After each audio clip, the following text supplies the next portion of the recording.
Welcome to the Town of Arlington Redevelopment Board meeting on July 20th, 2026. I'd like to call to order the meeting. My name is Ken Lau. I am the ARB Chair. Can the other members of the board please introduce themselves? Starting with Shana. Shana Corman Houston. Michelle Shortsleeve. Stephen Revelak. Okay, we are missing one board member tonight, and I'd like to welcome Michelle Shortsleeve, our latest member, and welcome to the board, and hopefully you will have as much fun as Rachel did. Glad to be here. Okay, our first agenda tonight is a review of the meeting minutes from June 15th. Steve, do you have any comments? Nothing, Mr. Chair. Okay. Michelle? Oh, you went there, so you're gonna do, and Shannon? Nothing. Okay. I do have one comment. They sent that stuff to us earlier, and I marked it up, and I struck things that I wanted to take out and added words. Okay. They just sent it as is, and so if you look at the minutes, it has the strikeout going through it, and add the words that added to it. Okay. So All right, we'll clean that up. Can you clean that up? Yes, absolutely. Okay, and that also will go through the July 6th one too. Okay, both those things there. You used to have a little thing where it would call up who made the edits off to the side, and I don't know what happened to these two. And it was also black screen. It wasn't like. Oh, that's interesting. Yeah, so I don't know what happened. Okay. All right. Also, so if there's no other comments on for this, do I have a motion to approve? I move to approve with the noted changes. I have a second. Second. Steve? Yes. I'm going to bypass you, Michelle, for a minute. Shana? Yes. I'm a yes, too. Okay. Next is the meeting minutes from July 6th. Steve, do you have any comments? No changes. Michelle, you're going to pass on that? No changes. And I have the same comment, that I did mark up that stuff, and it does have cross-throughs for the words I took out and the words added, but it's not cleaned up, if they can take care of that. Do I have a motion to approve July 6 minutes?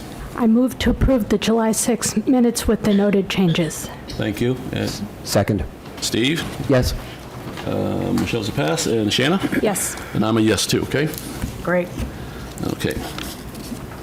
I'm going to take the next agenda a little bit out of order than we have on our list here. I'm going to go to public hearing docket 3907, 635 Mass Ave. Will the proponents please step up and introduce themselves? I would ask you to sit there on the microphone so that people at home can also hear you too.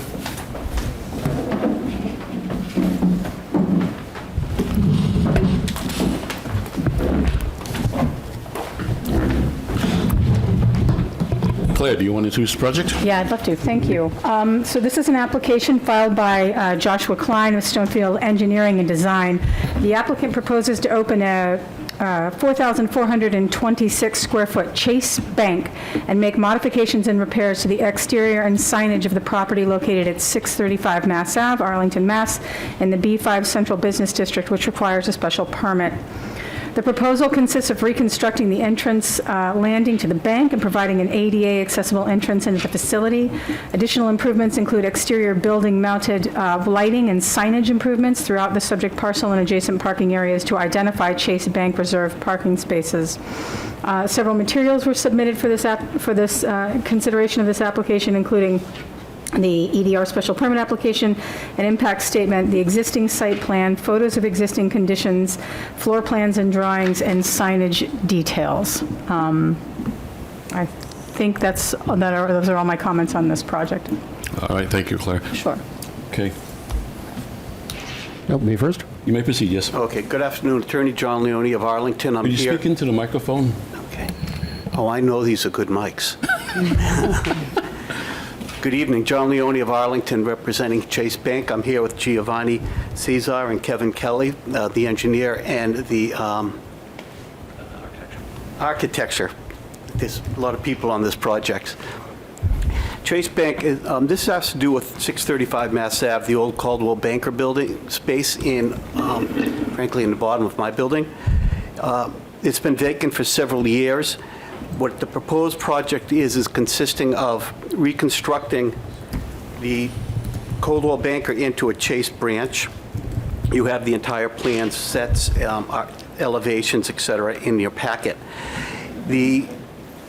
Would consist of reconstructing the front entrance, make it ADA accessible, redo the exterior of the building to put some wall-mounted lights on it, some signage, closing in the rear corner door. The building has this odd little corner in the rear right. They're going to close that in for security reasons and also to recapture that space for the inside, as well as, and they're going to replicate the current existing facade for that door.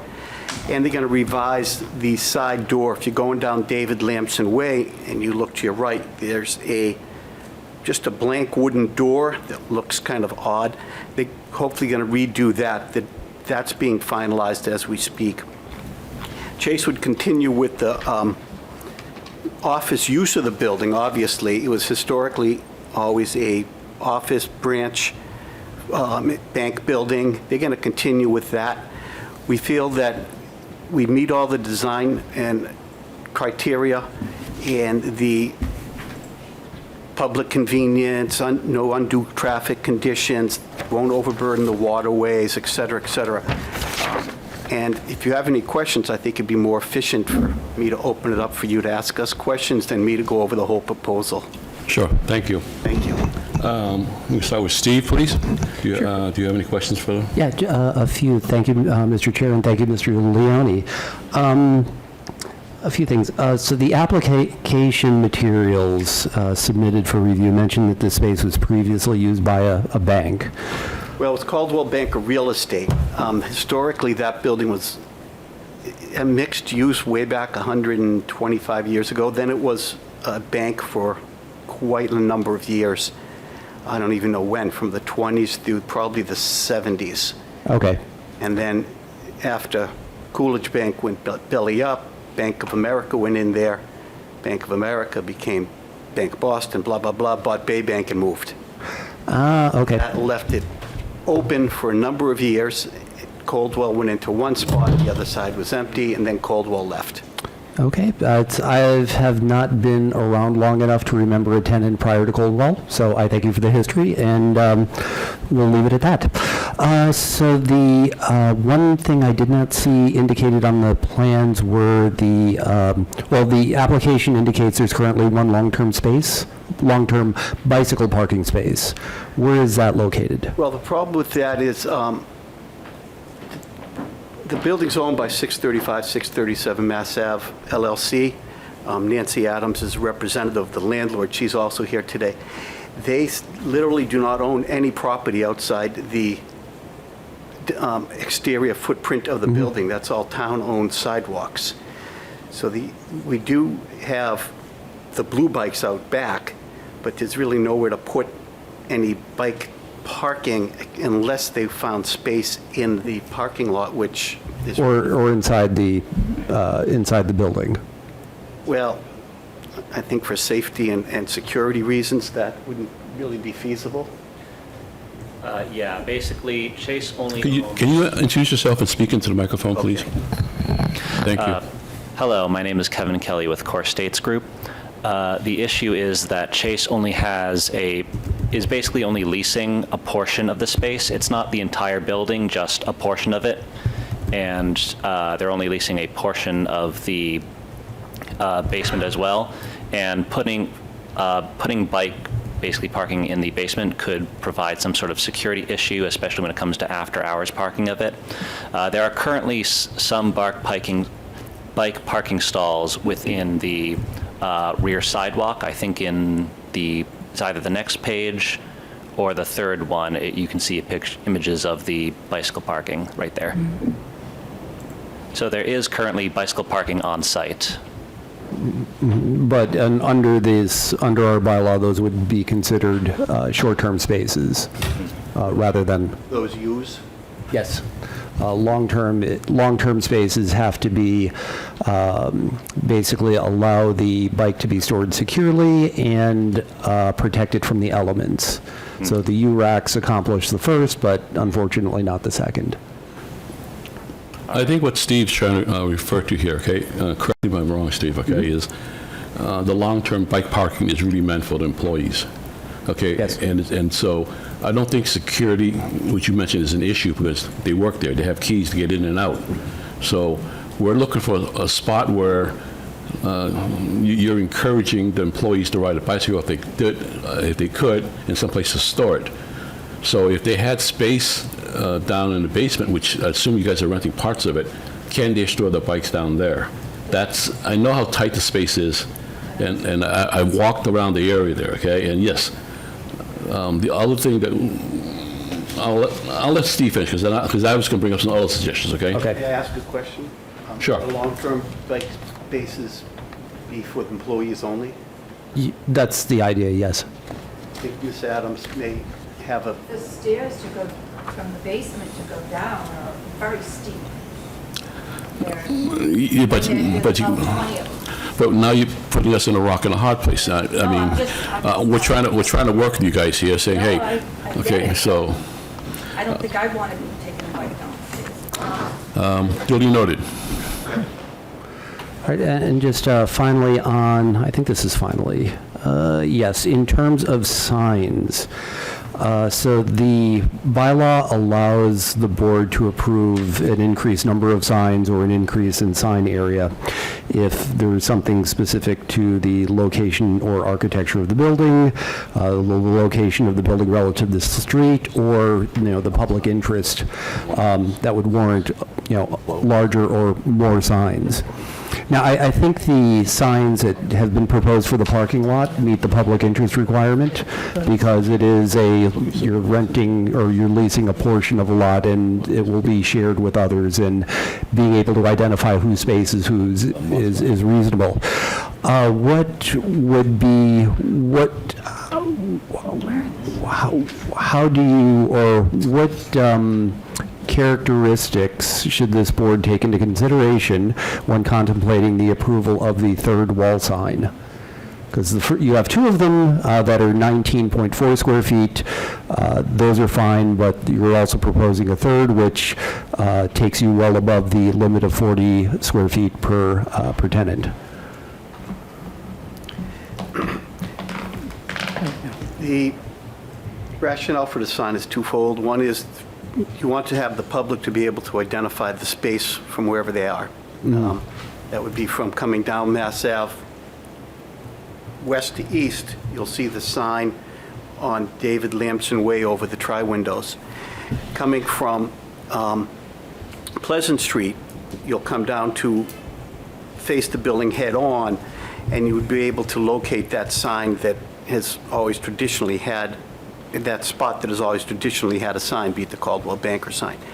And again, on the sign on the back of the building, which is being shown right there, that would allow people in the parking lot and, as you mentioned before, on the bikeway to be able to locate these signs. They're, in my opinion, not a very showy sign, just basic block letters with the little logo. They're not lit. Are they lit from the inside, do you know? No, I don't believe the signs are, Giovanni Caesar, Stonefield Engineering, don't believe the signs are internally illuminated. Okay. That's all I have, Mr. Chair. Thank you. Thank you. Shana, I'm going to skip you, Michelle, for 1 minute. I'm just going to get you in the, okay. Sounds great. Shana? Thank you. Steve has addressed most of my questions. I was wondering about the infill masonry that's indicated on the northwest elevation. It appears from the elevations, it alludes both to masonry, but it also looks like there's the profile of a window remaining there, and so I'm wondering if you could just speak to what the intent is. You mean the cornered If you, on page 5 of the elevations, it's the bottom right graphic, where infill masonry as needed to enclose existing exterior door stair. So the rendering there, it's hard to tell from the rendering what the intention of that infill masonry is. Mr. Kelly? Kevin Kelly, Core States. So the intention is that along the bottom of the building, you have a dark gray masonry that, because of the stair in that northwest corner, is cutting into that masonry.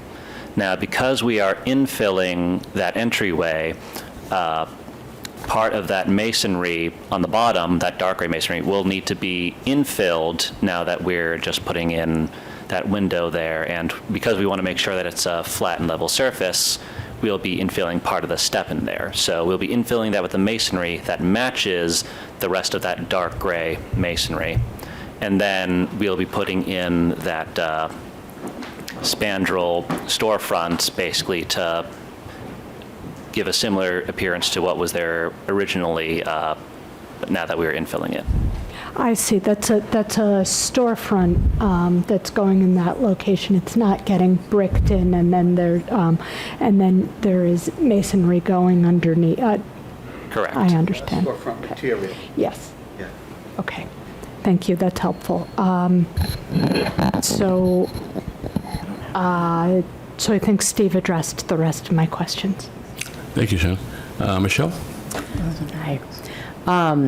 Thank you for this detailed proposal. It's exciting that in this interest rate environment and cost of materials that we have, a proposal for reusing some unused commercial space. That's very exciting. Most of my questions have been addressed. One of my questions is the following. In front of the building, there is a spot where it appears that there was a street tree that's no longer there. I don't know what happened to it. But in terms of the open space provision in the environmental review, have the parties considered putting in a tree in that space?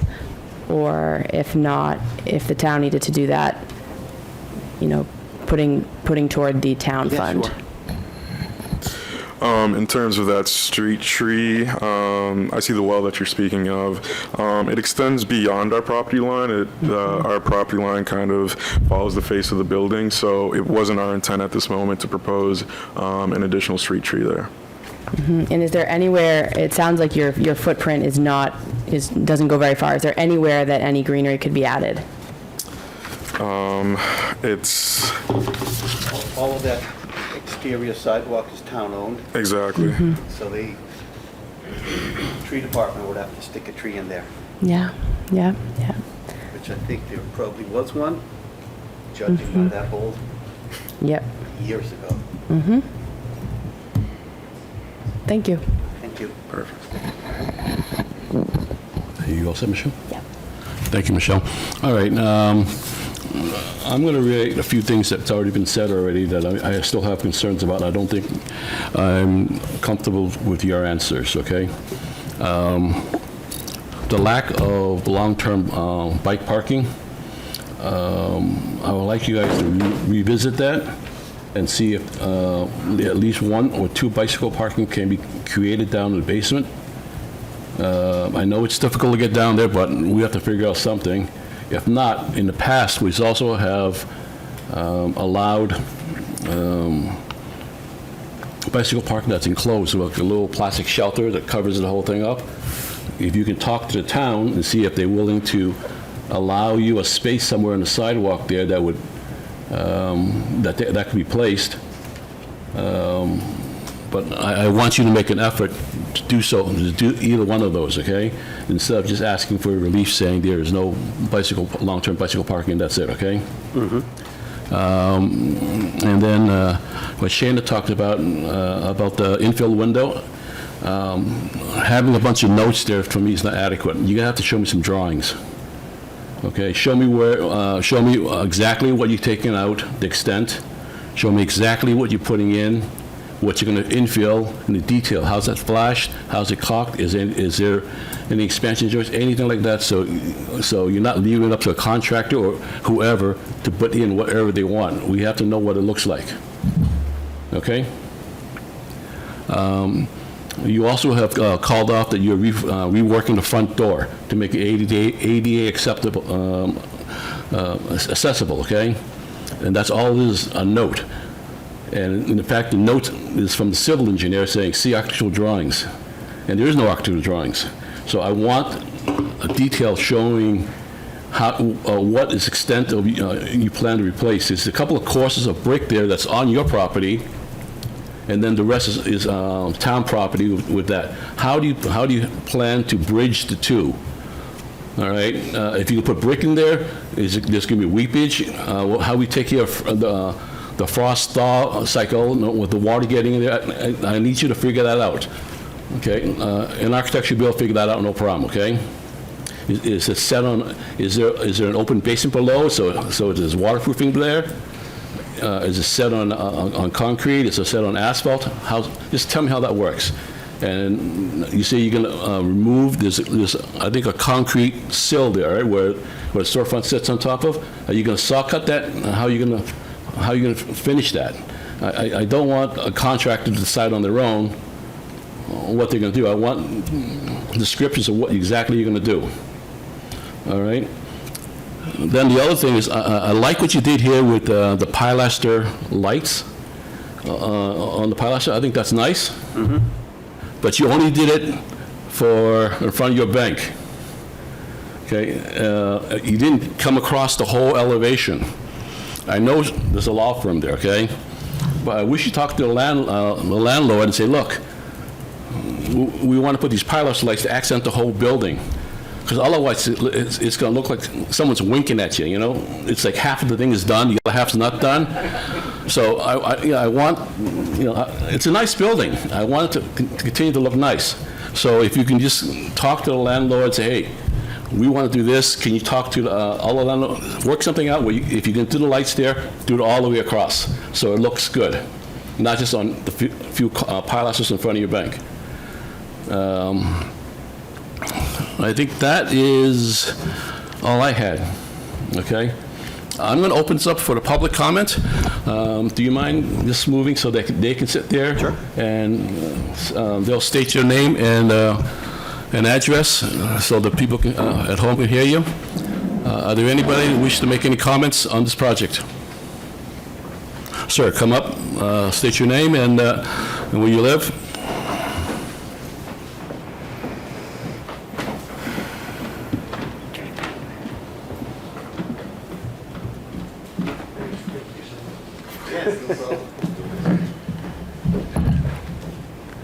Yes, thank you, Mr. Chair. Steve Moore, Piedmont Street.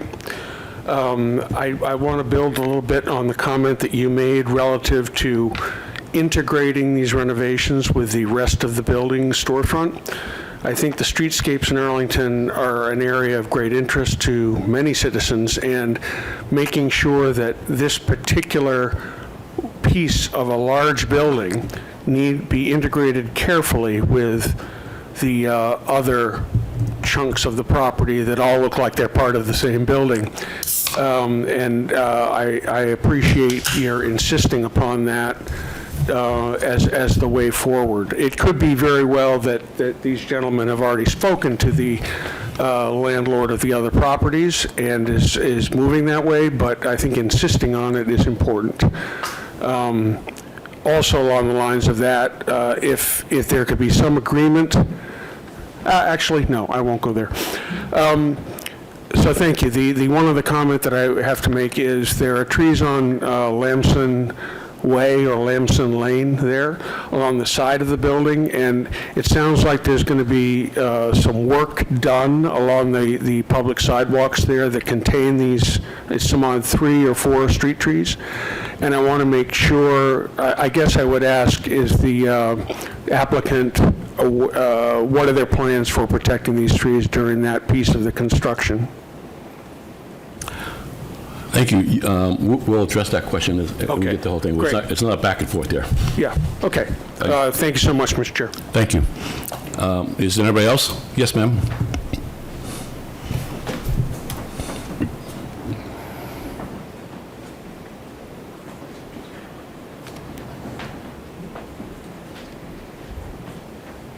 Hi, my name is Rekha Murthy. I'm at 9 Coolidge Road in Arlington, and my apologies for coming late. I had a work commitment, and I'm also new to this process, so forgive me if my comment does not feel exactly directly pertinent. I did review the site plans, and I reviewed the materials before the meeting, but my bigger question is, why are we considering a third bank in the heart of our town?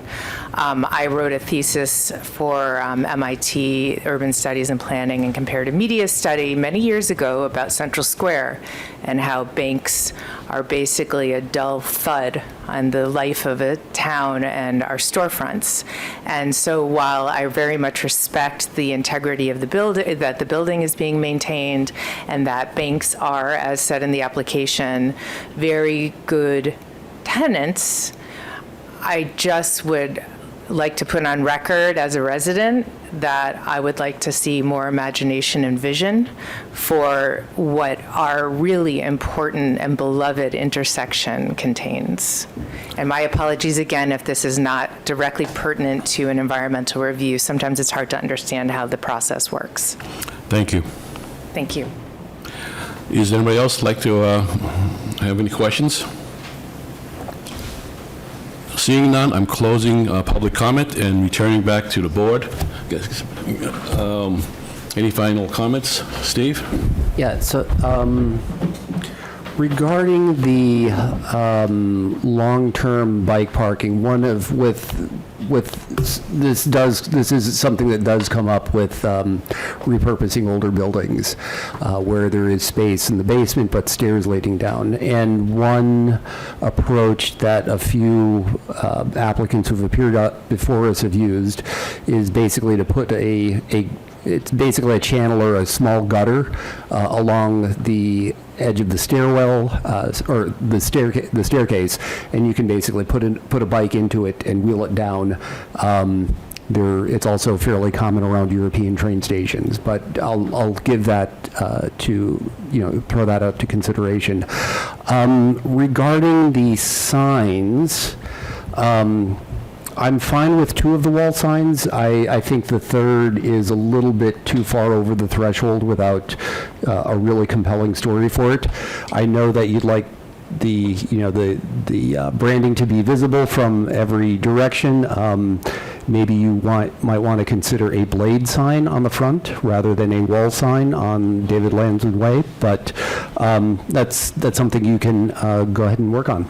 Thank you. Steve, just while we're on that with you,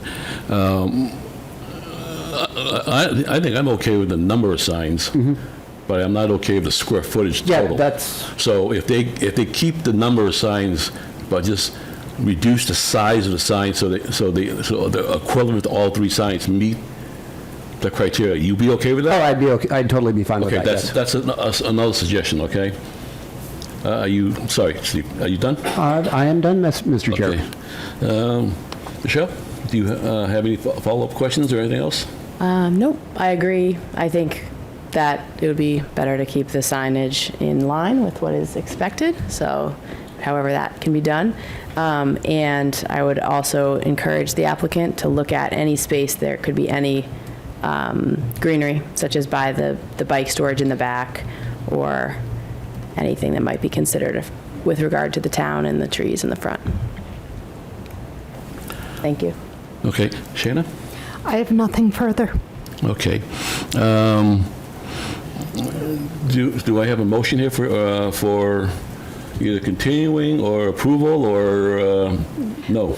Would you like me to summarize what I've heard? Yes, please. Okay, so this is what I believe that I've heard, and please... You'll get copies of this too, okay? Yep. And please let me know if I've missed anything. A long-term bike parking space is necessary, so they'll need to find a place, an option for that.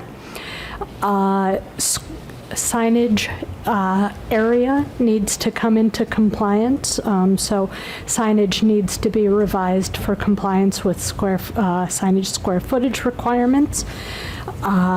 Applicant should seek options for on-site greenery.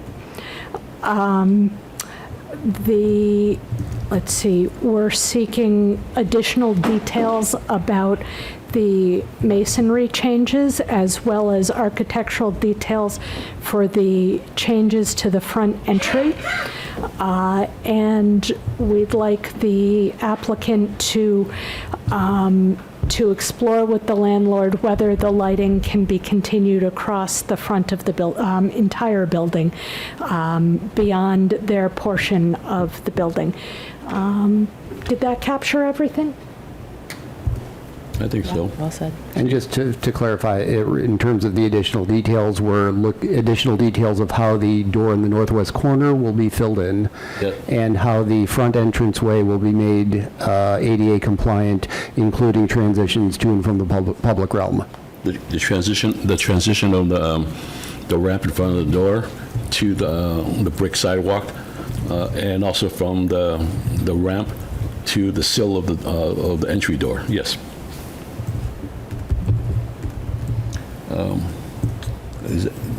Is that everything, guys? Do I have a motion for action?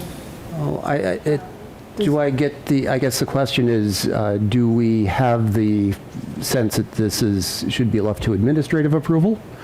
Or should we, or is this, something we want to continue? Because if we make a motion to continue, we need a motion for a date.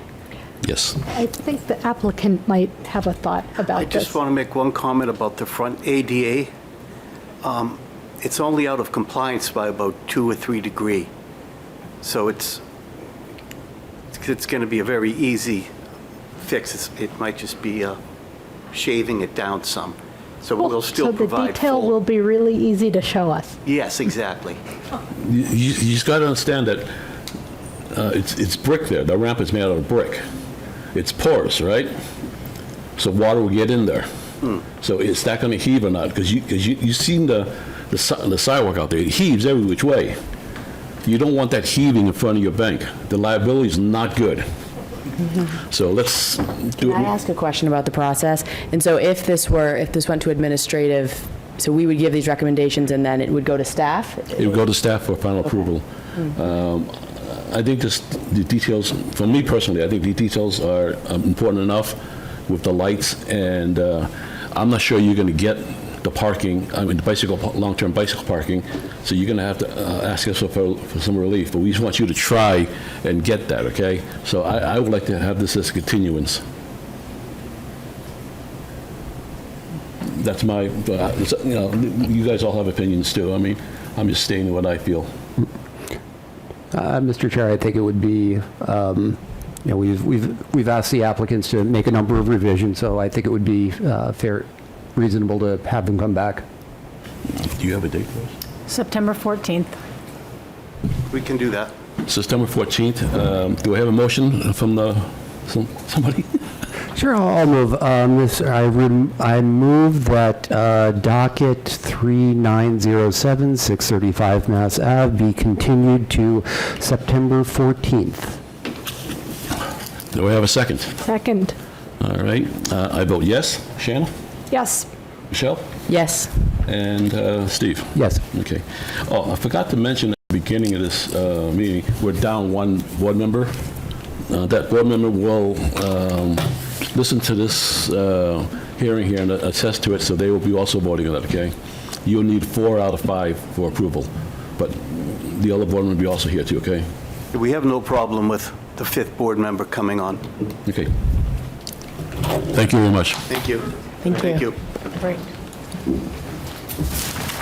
So we're all there? And we'll go to 26 Dudley. Okay.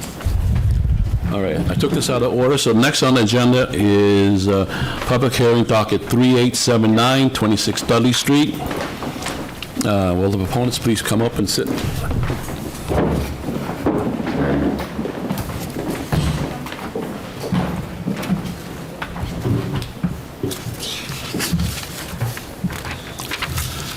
Claire, do you want to introduce the project? Sure, I'm happy to. This is a continuance from a meeting that we had in June, I believe. Oh, no, yes.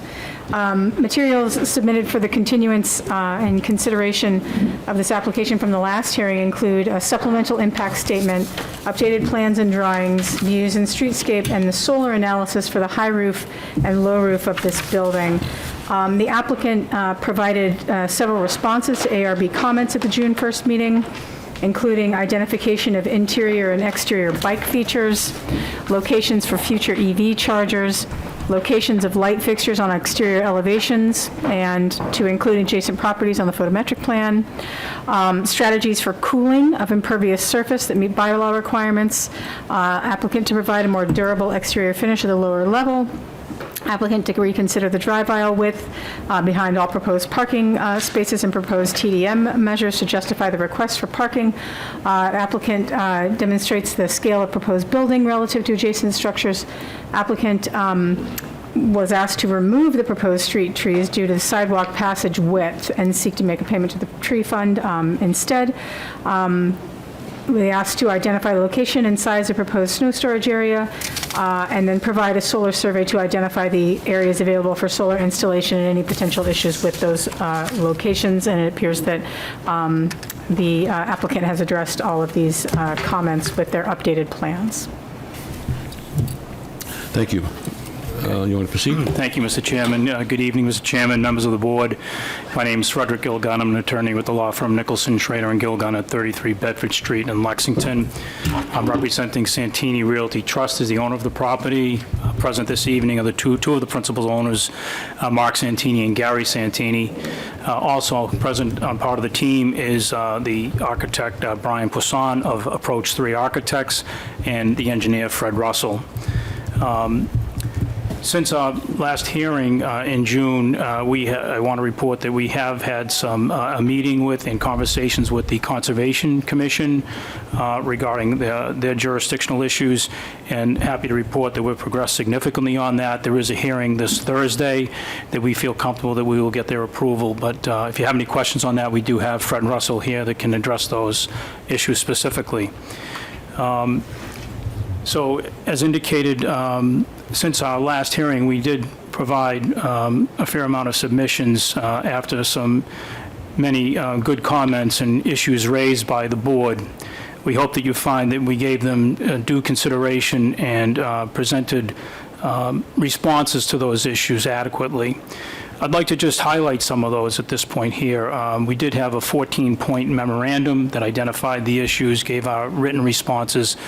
But as indicated, we also submitted a revised plan set. One of the significant issues at the first hearing was the parking layout, and you can see from the new design that we have come to a parking count of 11 spaces, whereas there's 12 required under the bylaw. But just wanted to remind the board that we do create 3 additional parking spaces on the street due to the elimination of the curb cut.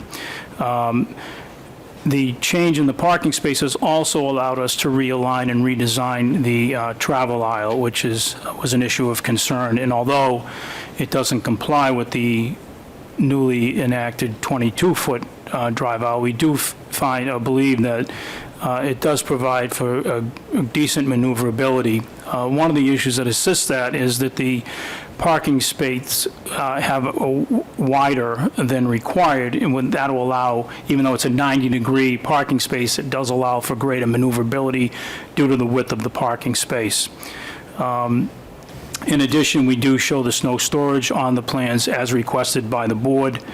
One of the other submissions that we had was the solar study, and we hired Revision Engineering, and they came to the conclusion that the lower roof, it was not recommended due to the tremendous shading. There was very little space that has sun exposure, so they recommended that it not be outfitted with the solar panels. They did indicate with respect to the upper roof that there was a limited area of sun exposure and due to the shading from the surrounding buildings and trees, and that based on their analysis, we could have only installed a 10-kilowatt system, which I'm not an expert on, but I understand that the return on that investment is pretty minimal, and would ask the board to consider waiving that. We would agree if the board was agreeable to install the infrastructure for it without putting the panels on, so that in the event that there were technological changes that made solar more efficient, or if there were changes to the site that gave the roof greater exposure to the sun, then the infrastructure would be in place to install the panels. One of the other submissions we did have was that photometrics plan, which was requested to show that there was very minimal light spillage. There was a slight amount on Dudley Street. That is greatly mitigated by the fact that there are 2 streetlights already on Dudley Street, so the impact we would submit is insignificant. And with respect to the southern boundary, we did have some light spillage, but the building that's adjacent to us on that property is quite a distance away, and is such a minimal amount of spillage that we submit that there's no negative impact on the neighboring property. We also addressed the issue of the scale of the building, which was raised by the board, and we submitted an elevation along Dudley Street with the proposed building cited, and we think that you'll find that it does fit within the elevations of the neighboring buildings on Dudley Street. Also with respect to the scale, we did submit the photographs that you had requested, Mr. Chairman, regarding a view from the rear of the property, and we superimposed the building onto that. One of the photographs was when and it was a summer photograph when there was complete foliage and you can't even see the building at 26 Dudley Street, but we also took photographs without the foliage, and you can see 26 Dudley Street. But due to the configuration of the addition, the amount of new building that can be seen from that location is pretty minimal. So those highlight the issues that we tried to address with the submissions that we made. And at this time, I'd like to turn it over to the board for further questions that we'd be happy to try to answer. Thank you. Steve, you want to start us? Sure. Thank you for the updated package. A couple of questions. Regarding your TDM plan, you list one of the strategies as charging for parking spaces, and I would just ask for a brief description of how that will work. You on that one? Sure. Charging? Mark Santini right there is going to be charging his employees, and I believe you talked about doing it monthly. Okay. Oh, I assume that would be, I know there are multiple tenants or Yes. respectively, so I had assumed that would be part of the lease arrangement. Correct. Okay. Yep. All right. That's fine.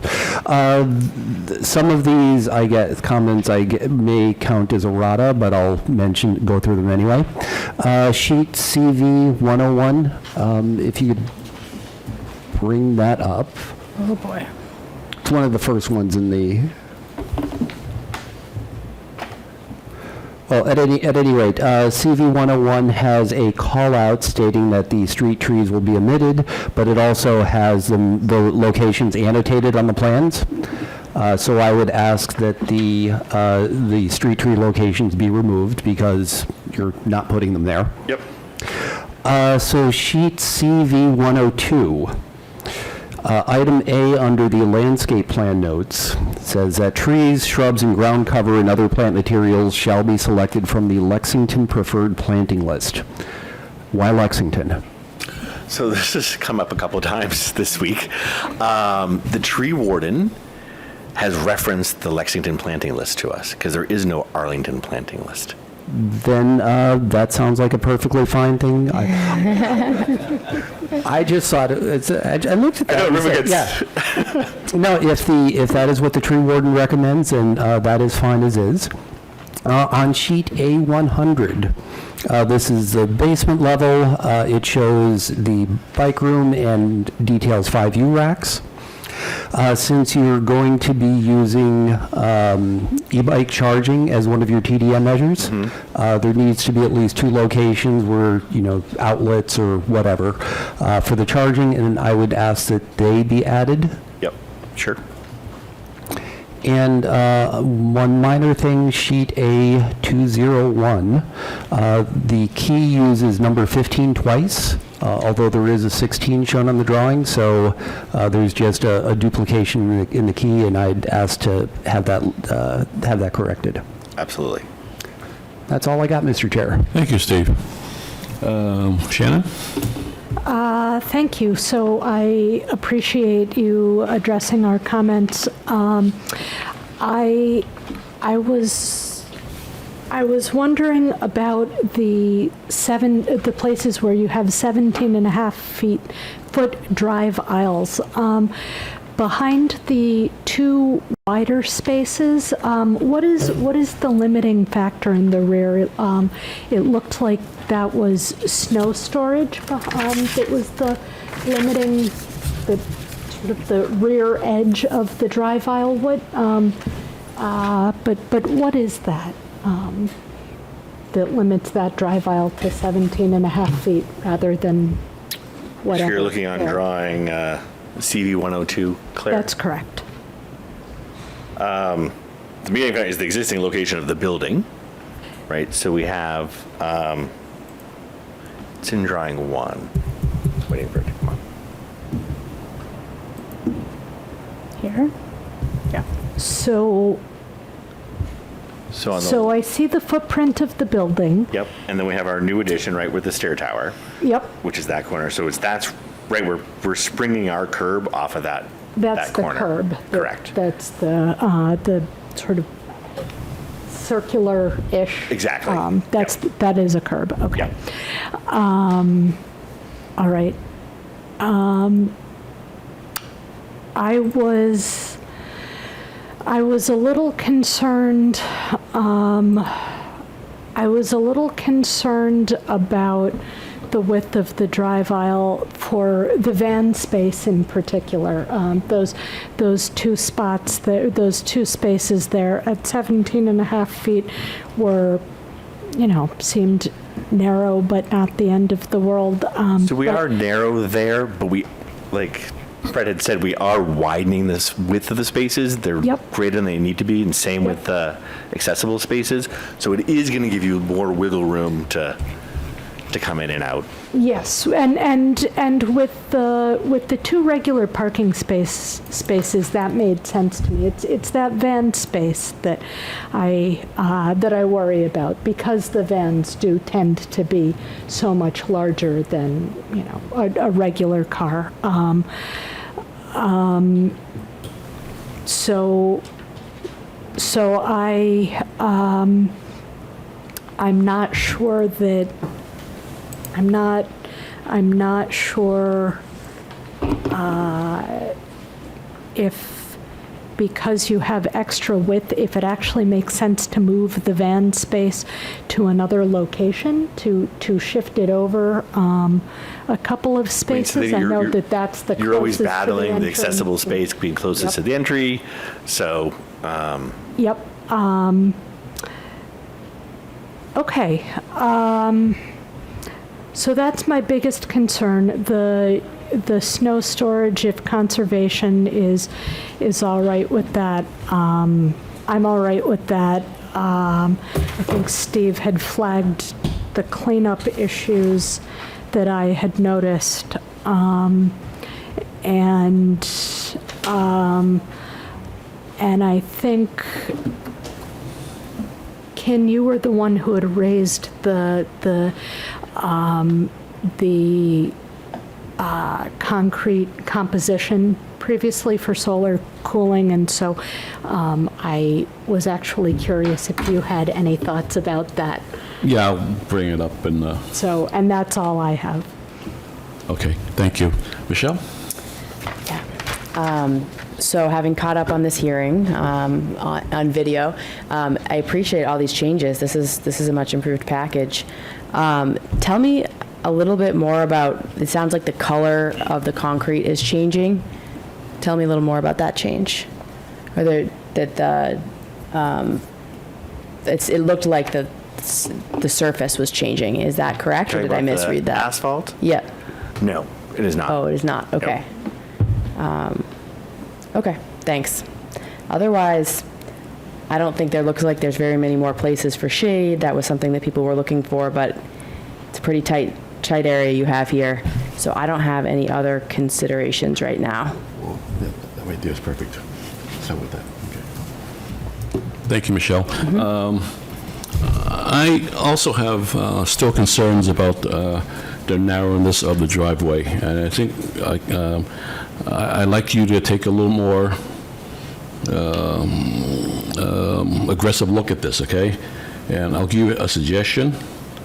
Right now, the corner of the stairs, the new stairs you're putting in, is actually one of the limiting factors for that tightness of that driveway there, behind those cars. I want you to take the cue that you have already in the existing building, because right now, the existing buildings, the corner of the buildings are chamfered. I want you to do the same, look at the same thing in chamfering the stairs, so that would gain you another foot or two. And then take that sidewalk, which is not really going to hold anything, and put it right tight against the building, because a car is going to overhang that thing anyways. You're going to hit the building anyways if they're going to do it. So I'd like you to get that closer to as best you can, okay? I will give you some relief on not being able to get the required distance that we had, but I want you to do more, to do best you can by chamfering that stairwell there and moving the sidewalk that's around that there tighter against the stairwell there, so you can get more distance, okay? Okay. That sounds something reasonable you guys can do? Yes, sir. Okay. I looked at your civil plans, and you have the trench drain right along the handicapped access area, you know, where the van comes in and there's a handicap back. I'm just wondering, why don't you have that located? I know that's your lowest slope, okay? But why don't you put that lowest slope right at the beginning of your driveway from the sidewalk, and then tilt that corner up a little bit so that so the water doesn't go onto the sidewalk? Because your difference there is only like half an inch or something like that, and I'm just worried that on heavy wind-driven rain, the water's going to go right into the sidewalk and down the street. Yeah, for the record, Fred Russell, civil engineer for the project. So where we placed that trench drain was the lowest spot we could get for it to flow by gravity back to the infiltration system. So to have it at the entrance of the driveway would be too low. We couldn't have it flow by gravity back to where the infiltration system is. When I look at it, I don't see it that way. If you were to put this trench drain right along here, and then take a chamfer at this corner here, tilt it up a little bit, so it washes this way, and it's headed to the trench drain. This way you're guaranteed not to have any water going into the sidewalk. Again, but the infiltration system is up back at the entrance to the garage, up near the building. That's a separate issue now. You're saying before it was the pitch. Now you're saying it's because of... No, where we site the infiltration system, the bottom of the infiltration system where it is now, in order to get the trench drain down at the entrance to the driveway would not be able to flow by gravity to where the infiltration system is now. All right. Thank you. So a trench drain so maybe I'm misunderstanding the question. So a trench drain is roughly about 1.5 feet deep, and then you have a pipe, and then the pipe has to flow by gravity down. Yep. So the infiltration system would have to be below that. Yep. Right now it's probably about 2 feet higher than that, where the infiltration system is sited. I'm going to say that I'm not a civil engineer, okay, and I'm going to ask you to work this out with the town DPW, okay, with the notion that we requested, if doable, the trench drain to be at the driveway. If the town engineer says no, then I will go with the town engineer, okay? Because I'm no engineer, but I'm just going from my experience that you generally want the trench drain at the edge of the driveway so that there's no water spillage onto public property, okay? What's that? Well, so so the Conservation Commission was the one that asked for that trench drain. And based on our meeting we had with them, that trench drain will collect around roughly 2/3 of the parking lot. And we explained to them that we could not get all of the parking lot because if we put the trench drain down where you're suggesting, again, we would not be able to flow by gravity from that trench drain to the infiltration system. That is the lowest spot on the parking lot that you can put a trench drain and still by gravity have it flow to the infiltration system. And they were fine with it. The town engineer reviewed the calculations. He was fine with it, basically accepted them. So we got Conservation Commission and the town engineer's approval for where it's at now. Then just submit a letter or some sort of memo from the town engineer saying that it's fine, okay? I'm not gonna, I don't have an engineering degree. I'm not gonna play engineer, okay? I'm just saying, from where I sit here and how we look at things, that's a concern. If it can't be physically done that way, that's another story. I mean, it doesn't have to be a trench drain. You can either do an area drain there and just set 2 on each side of the corners and still take care of it. I just want to make sure you guys look at it such that once this is all said and done, there's no water going onto the sidewalk. That's all. Just be a good property owner. That's all I'm asking. We understand, Mr. Chairman. We'll definitely reach out to engineering and raise that specific issue with them and seek a written response from Okay. them. Can you go to the elevations? Also, I'd like to thank you for submitting the colored elevations, resubmitting them later on. I asked for them earlier because I didn't see them as part of the package. But I do have a question here. Yes.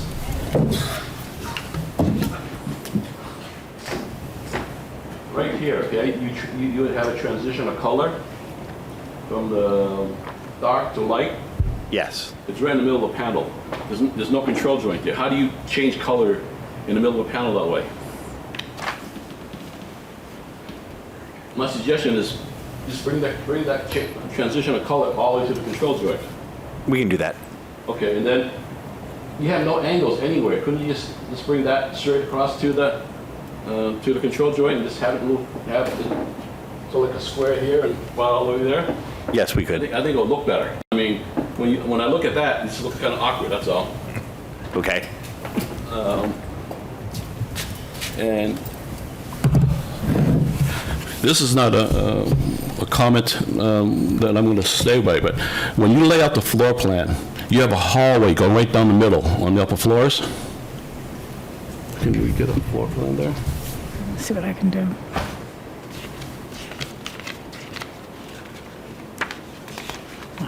It's taking forever to draw. Here? Since these floor plates are so small, it's just basically 2 tenants there, right? Yes. So, no, keep on going up to this. That's a demo plan. You got to keep on going down to A102. Are you getting there? One more. One more. Yep, right there. I question why do you need a hallway there?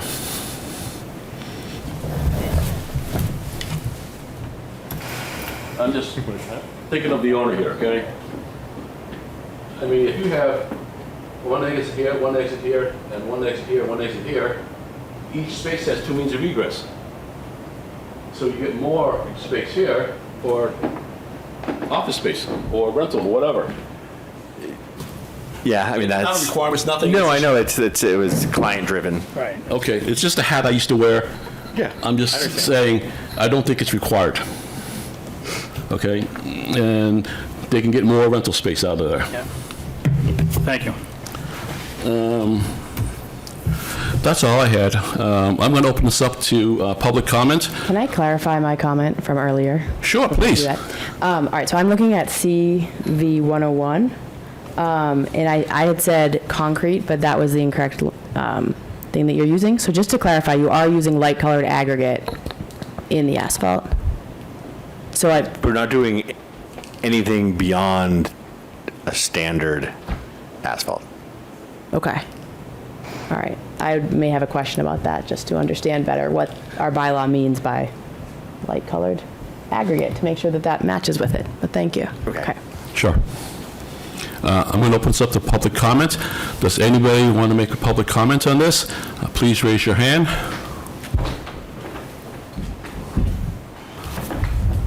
You back there, sir?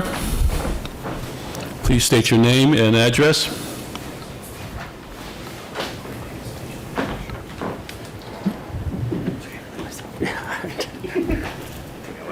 No, I understand. Thank you, Mr. Chair. Steve Moore, Piedmont Street. I was not able to be part of the previous hearing for which this was continued to tonight, so this may have been dealt with.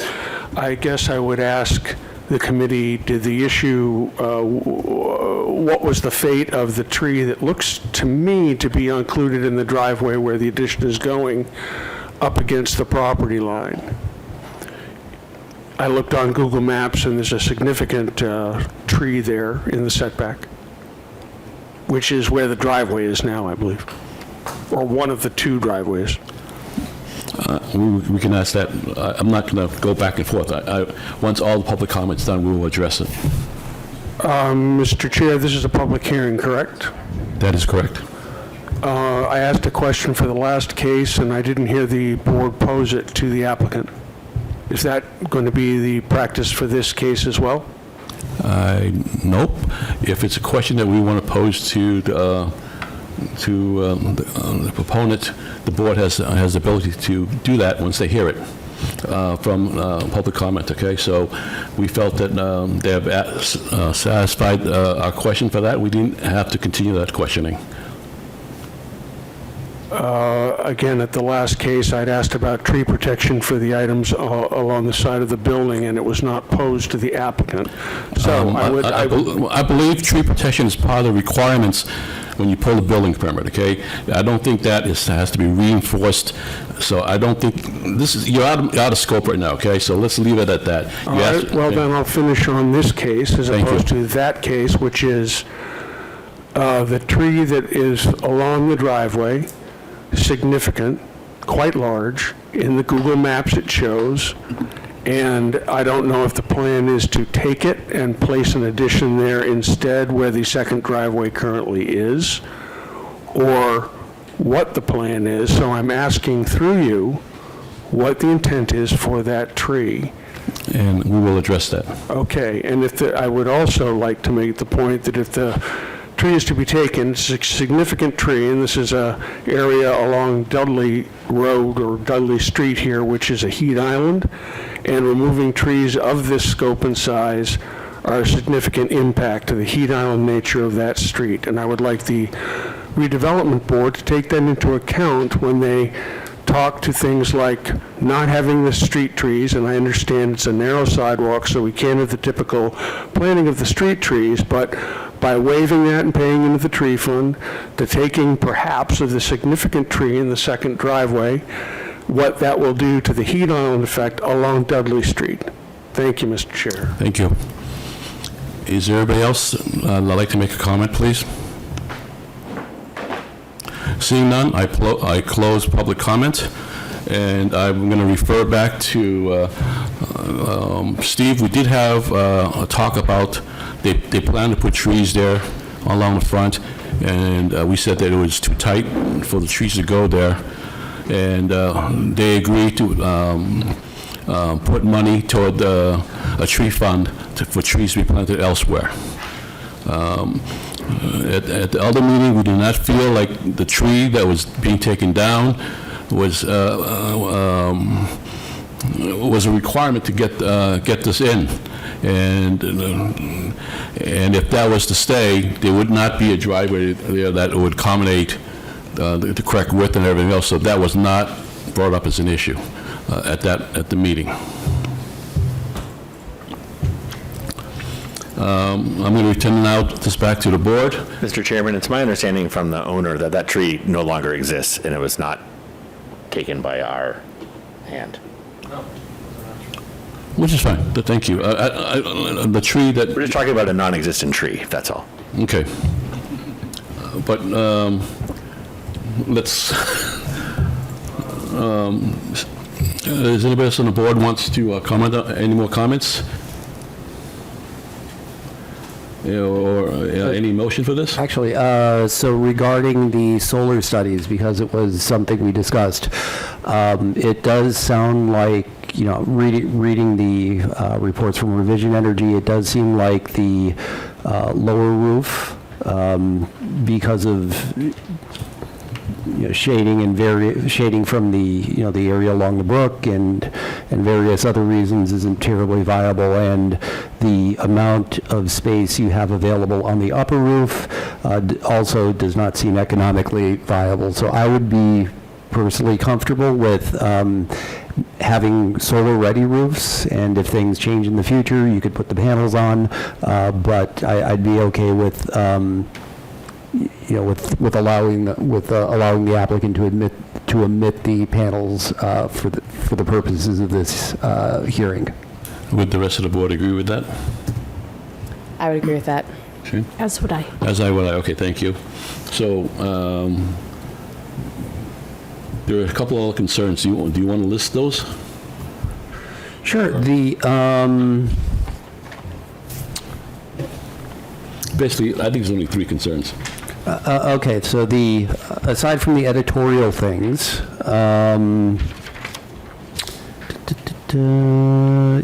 yeah, so indicating the charging outlets for electric bicycles in the bicycle room, fixing the key on sheet A102, removing the street trees from CV101, so further refinement of the drive aisle, in which, if I recall correctly, was chamfering the stairs and tightening up the sidewalk. Not the sidewalk, the planting bed at the bottom of the stairs. Planting bed at the bottom of the stairs, okay, thank you. Correct. And providing a letter from the town engineer stating that the proposed drainage location of the drain is acceptable. And changing the color, and I believe it was the right side elevation, just basically moving a color boundary over to a control joint. Of course.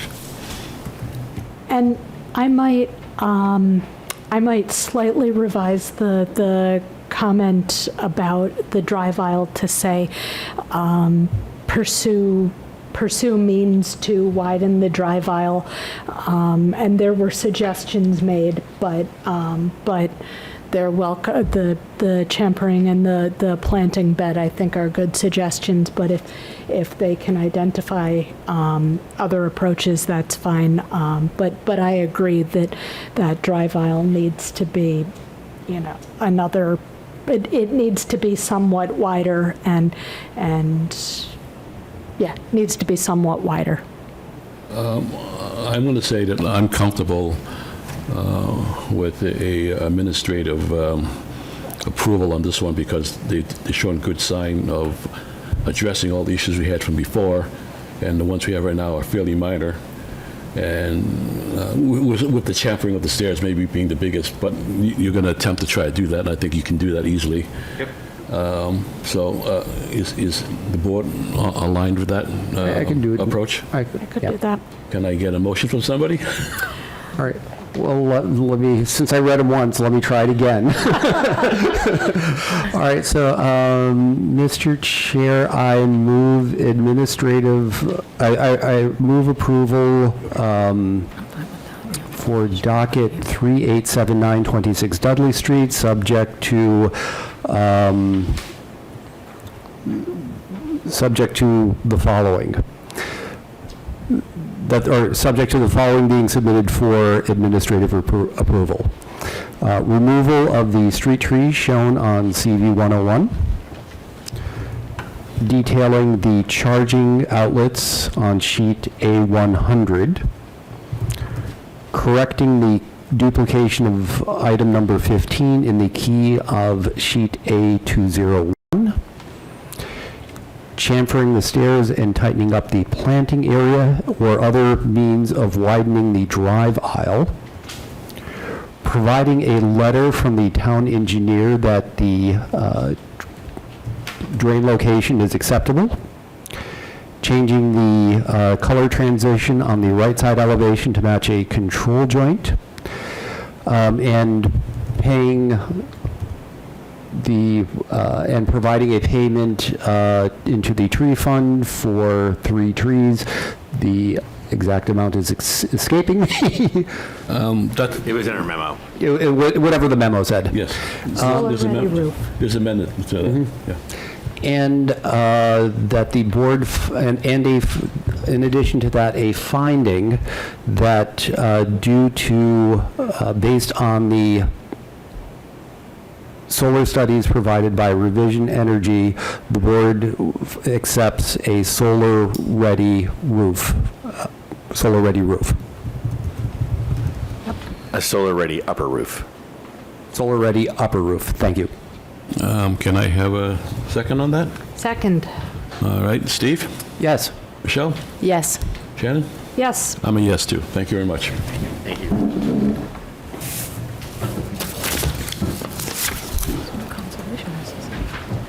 I'm great. Okay. Yeah.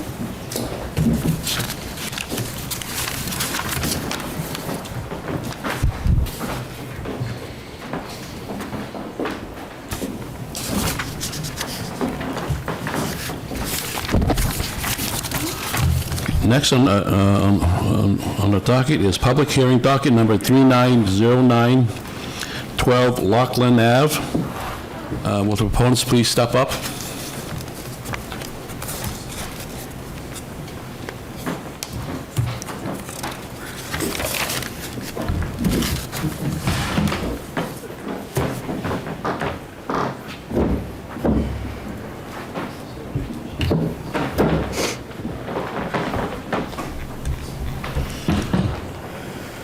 Claire, do you want to introduce the project? Yes, sure. This is an application by Ed McDonald, of McDonald Contracting.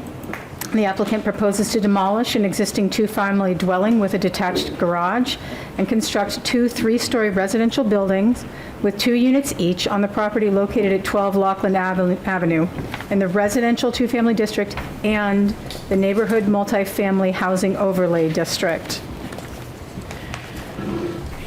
Section 5.8, multifamily, the subject property is located within the neighborhood multifamily housing overlay district, which the applicant has elected to apply to this development. Section 5.8, multifamily housing overlay districts, provides a process for the Arlington Redevelopment Board to review and potentially impose reasonable conditions through site plan review for as-of-right development proposals located within a multifamily housing overlay district. The ARB shall provide site plan review for projects using environmental design review standards set forth in section 3.4.4 of the zoning bylaw. This is a by right project. Materials submitted for consideration of this application include an application for site plan review, architectural plans and drawings, dimensional and parking information, an impact statement, an existing survey plan, a stormwater plan, and a lead checklist. Because this is a neighborhood multifamily overlay project, because this is in the multifamily housing overlay district. A positive vote on this project shall be 3 members rather than 4. I'll say it again that we are 1 member short today. The 5th member will listen to this and can vote on this if there's another hearing. Okay. Okay, thank you. Yep. Go ahead and present your building. For the record, my name is Brian Poisson. I'm with Approach 3, architect for the project, and I'm here with Ed McDonald, the property owner, or soon-to-be property owner. He has a offer in to purchase contingent upon approvals. So, Claire, if you want to sort of start at the beginning, I'm happy to walk through the project. As it was mentioned, we're here for site plan review, and we're looking to do a multifamily, which is allowed as of right, in the neighborhood multifamily overlay district. The existing lot is pretty large for the district because it's over 10,000 square feet. The drawing that's up on the board you can see is the existing conditions on the left-hand side with the existing two-family structure. Our intention is to remove that structure and then come back with the new site plan you see on the right-hand side, which would be two separate buildings, each with 2 units in it, so there's essentially 2 duplexes that would be connected by the covered flooring there, porch, and then with parking underneath. The driveway and the curb cut are currently existing on the right-hand side of the lot as you see it. We're going to be maintaining the same curb cut, same driveway access coming into the new parking location. So if we go to the next drawing set, so that shows the parking layout on the left-hand side, showing with the parking underneath, and then the drawing on the right-hand side shows the connection between the 2 first floors. So essentially it's an uncovered patio that covers the parking lot below, but that allows weather to go through it. If we go back to the space on the left, we are providing the bike storage. Each unit has their own dedicated bike storage and has 1 parking space per unit. If you go to the C101 drawing, the right-hand side shows the photometric, which we're keeping everything on site so there's no spillage. We do have cuts of the wall fixtures and some of the proposed lighting on that sheet as well, if we take a look at. The next few are details. We are doing the inverted U bike rack because we have the, on the back of the site plan, we're also providing temporary bike storage, which will be using those U racks. A100 shows the foundation plan, or essentially the basement plan for each unit, showing the bike storage and the trash storage for each one of the proposed units, as well as the parking spaces. Then we're going into the floor plans for each unit. They're each 4 bedrooms, 2.5 baths, units per, and the upper building sort of left to right, and the lower building is a little more less orthogonal. So we have first floor plans, second floor plans, which you can see as you go through the drawings. We have designed it to be, to sort of try to mitigate the addition of the 3rd floor by doing a mansard roof to help minimize the appearance of the 3rd floor, as I mentioned. The proposed siding is going to be clapboard at the first 2 levels and then shingles on the 3rd floor. So we feel, just from a design perspective, that it fits better within the neighborhood. Some site amenities, which I think I mentioned briefly, include temporary bike parking along the sidewalk, a lighted walkway from the sidewalk to the deck, and shared outdoor space between the buildings. There are landscape beds adjacent to the buildings and lawn between the beds and the sidewalk. We are proposing to add 4 shade trees to the property and an additional public shade tree between the sidewalk and the street. We are providing shielded light fixtures to provide lighting on the driveway, and those can be motion controlled to limit the potential impact on the neighbors.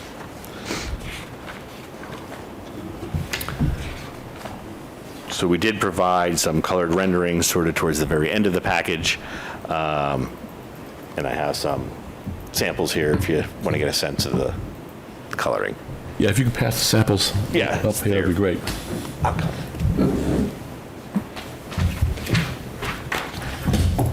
Okay, so those are the color elevations. Yes. Okay. I just thought it was kind of gray. I didn't think there was, you know. In fact, it is.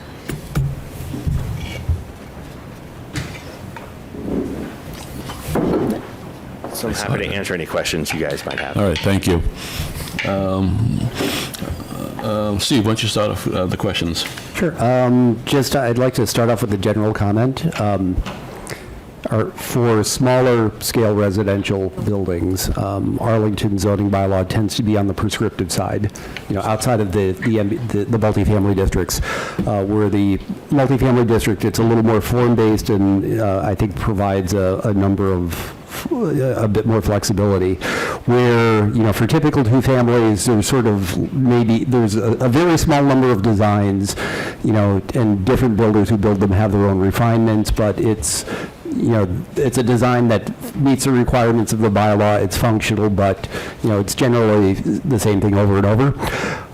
This is a bit different and kind of interesting, so I want to just, give some kudos to that. I like the overall site layout a lot. I do have a couple of questions, though.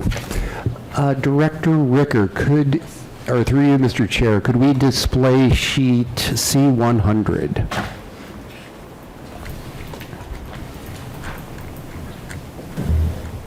Let's see if we can catch up, Steve. Steve, here. Oh. Okay, yeah, this is good. Okay. So, put this back. So in terms of, because this is an irregularly shaped lot. Yep. For the purposes of zoning, this is your, effectively your two front lot lines. It's one curve. So this is the side yard. Mm-hmm. Okay, this is the rear lot line. Mm-hmm. And this is another side yard. Mm-hmm. Okay, that's what I thought. I wanted to make sure, and those are consistent with, those are consistent with our criteria for lot lines. Along the driveway, there is a retaining wall, and it looks like a bit of a landscape buffer. The total distance is, I think, 3 feet. Is that correct? Yes. Yep. Okay. There's a dimension string at the bottom. Right, and asking because there is a requirement for a 2.5 foot buffer along next to a driveway, and this is something that applicants frequently miss, but you've caught it, so thank you. You're welcome. Sheet C100 and C101. There's a discrepancy between how the condensers are notated. So C100 shows 2 condensers next to building 2, but C101 does not. So basically one drawing has 8 condensers and one has 10. I figure one of those has some extra condensers, and I just asked that be cleaned up. Yep, sure. And in terms of the stormwater, the driveway goes down underneath the patio, water flows through the patio, and then down the driveway into the trench drain. Is that the general gist? Yes, sir. Okay. That's all I got, Mr. Chair. Thank you, Steve. Shannon?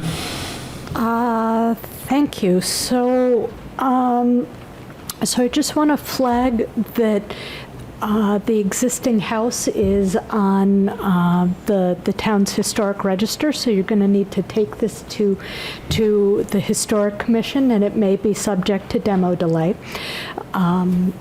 Have you spoken with Historic? We are aware of that requirement. We have some correspondence into them. Great. Let's see. The uncovered patio, what material did you have in mind for that?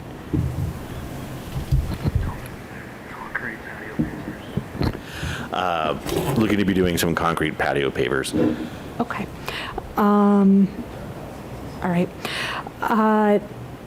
It appeared to me that your intention was for trash cans to be kept inside the basement in a essentially unsegregated area. Is that correct, or was I misreading? They're within their own unit inside the basement. So they are segregated off from the larger basement? In some units they are, and some they are part of. I mean, the basement is sort of not this huge continuous space. So few of them are tucked just into the corner within that space. Yep.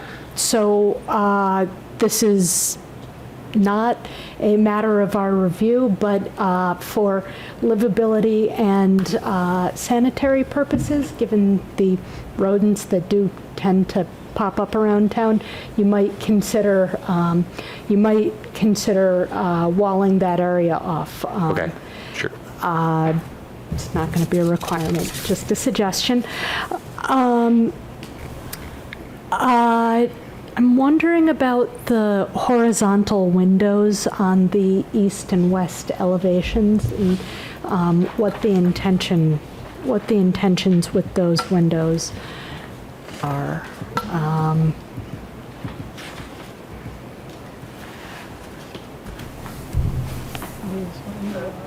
In what sense exactly? So what are they? What areas do those windows look into, and why was the choice made to have windows like that as opposed to, continuing the window layout that? Because they're in the stair.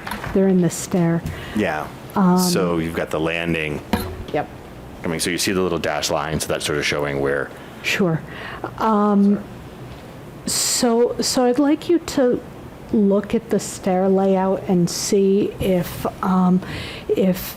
a more traditional window, if something that matches the rest of the windows would fit there, just because it honestly looks a little odd and detracts from what is a generally very attractive facade.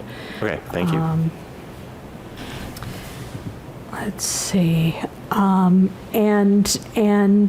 in the same vein, this may be a function of the rendering, but on sheet, this may be a function of the rendering because, but on sheet A202, yeah, 202,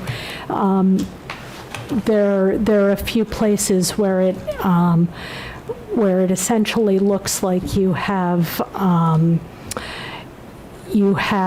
elevations that just end, and there are no corner boards or. It's because it's showing where the building's canting and bending, so it is all continuous. It is continuous. So, all right. Great. Just confirming. Yeah, It does sort of look like you've got a building with a pipe cut out of it, and I wanted to say, hang on, what's going on there? Great.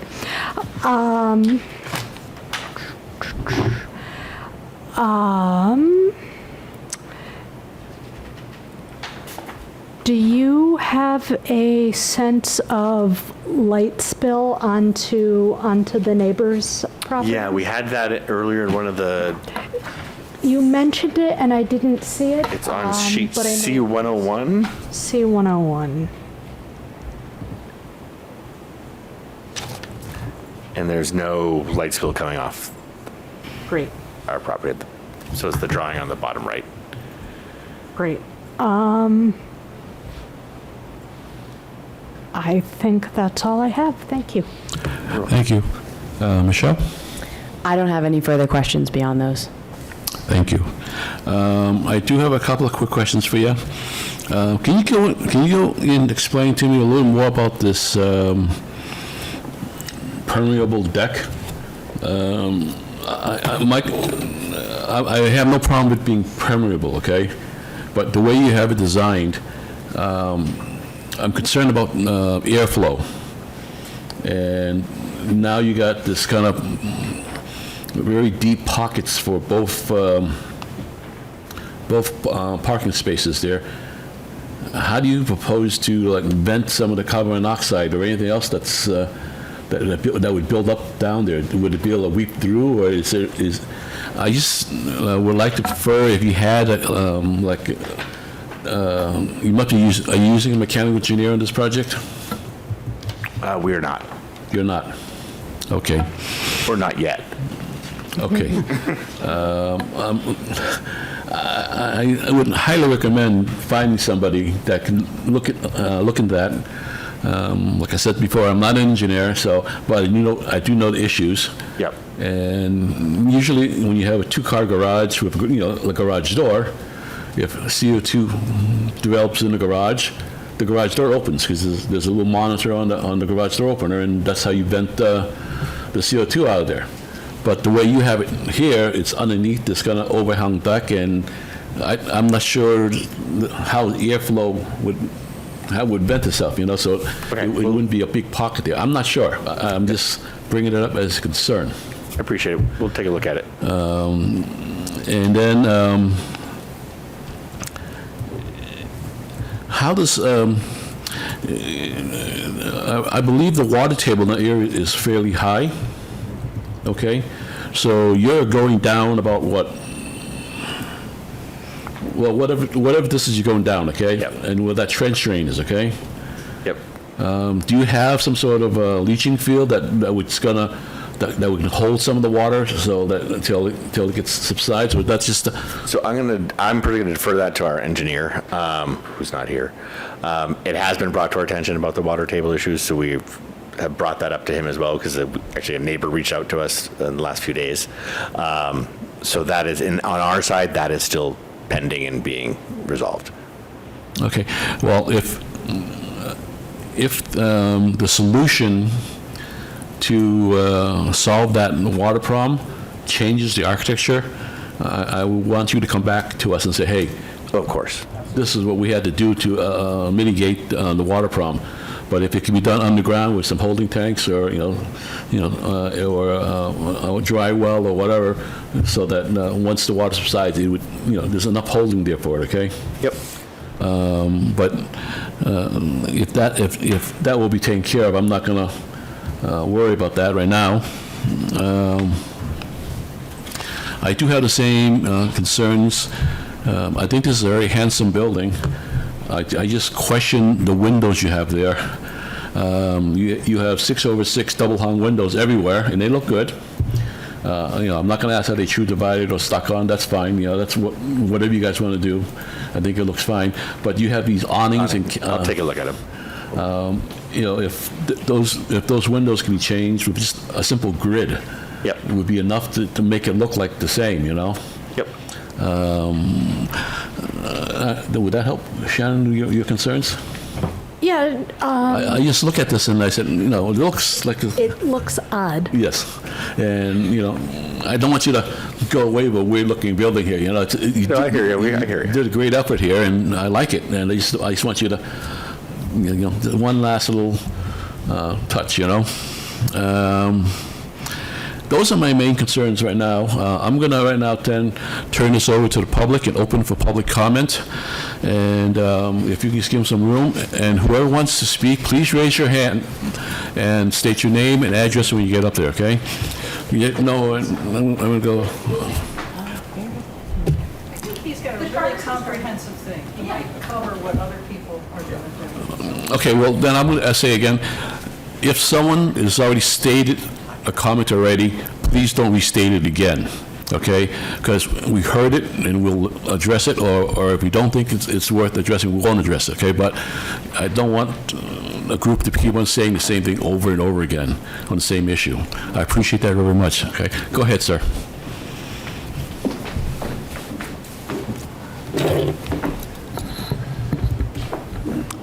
Hello, I'm John Shriver. I'm the immediate abutter at 23 Bailey Road. And my primary concern is the groundwater problem. We've been fighting groundwater in our house since we got there. We had a full French drain and sump pump put in 1996 with two third horsepower pumps. And in the spring of 1997, that saved us, but the house across the street at 4 Field did not have adequate sump pumping, and they had, to my recollection, 3 to 4 feet of water in their basement. Our basement is 5 feet below ground level. I believe theirs is. I believe the driveway is planted 5 feet below ground level. So that would be 3 feet of water in the driveway.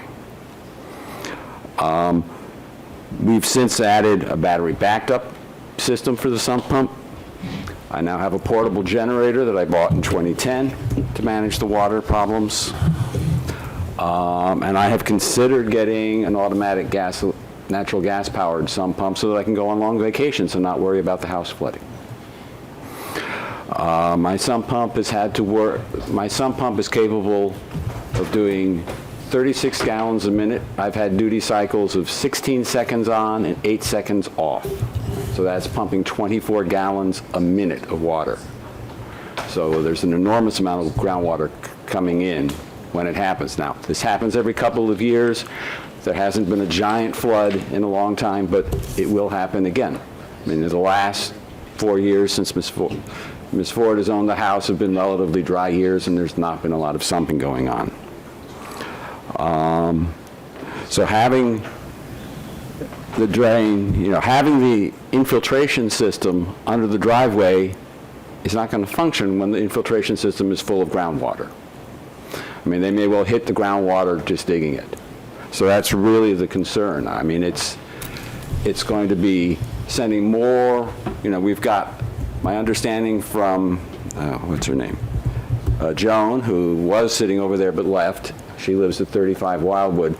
She says that there's an underground creek that was buried between Bailey and Churchill when the area was developed, subdivided in 1923 or earlier. And so that's feeding water in, hits the ledge to the north of us under the Boucher's house at 19 Bailey Road. They'd made an extension to the house, wanted to put a basement in it, and they couldn't because they hit solid rock. They had to rerun their water pipe. It has to run above the ledge. It's above the frost line. It freezes at times. So there's a serious ledge between this house and Mass Ave. The water comes down the hill and backs up.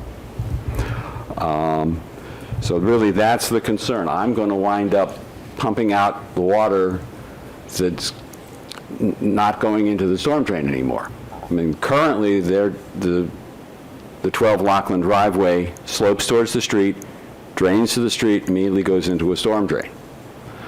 I mean, I think the only way that this driveway can avoid flooding is by having active pumping with battery backup, with a backup system into the town sewer system, because there's no place to put the water when the water table goes above the driveway. I just can't see any way that that's going to work. So that's my concern. Thank you. Oh, yeah, and the other concern really is the construction process is, my garage is non-conforming by the R1 zoning. It's a legacy garage, and it's a couple of feet from where they're going to put the fence. I'm going to wind up with some dead land next to there that I won't be able to maintain, and I'm also concerned about potential damage to the garage during construction, but that's probably not a zoning issue or an ARB issue. Correct. Yeah. So, it is, that's one thing. The plans do not show, there's no clear plan showing the impact on adjacent structures or, small, tight spaces that are going to be created. Thank you. Anything else? Yeah, and I have a letter that I can give you. I believe I have that letter that you sent to us earlier. No. That's from Steve. Well-written letter. Yes, you can hand it to Claire, and then she'll hand it to us. Hand it out to us. Excuse me? Thank you very much. It's not been officially submitted for the record and will be distributed to the board. It has to go through the proper channels. It'll go through the You right can't hand us things directly. Yeah. Is there anybody else who would like to speak? Yes, ma'am. Please state your name and address.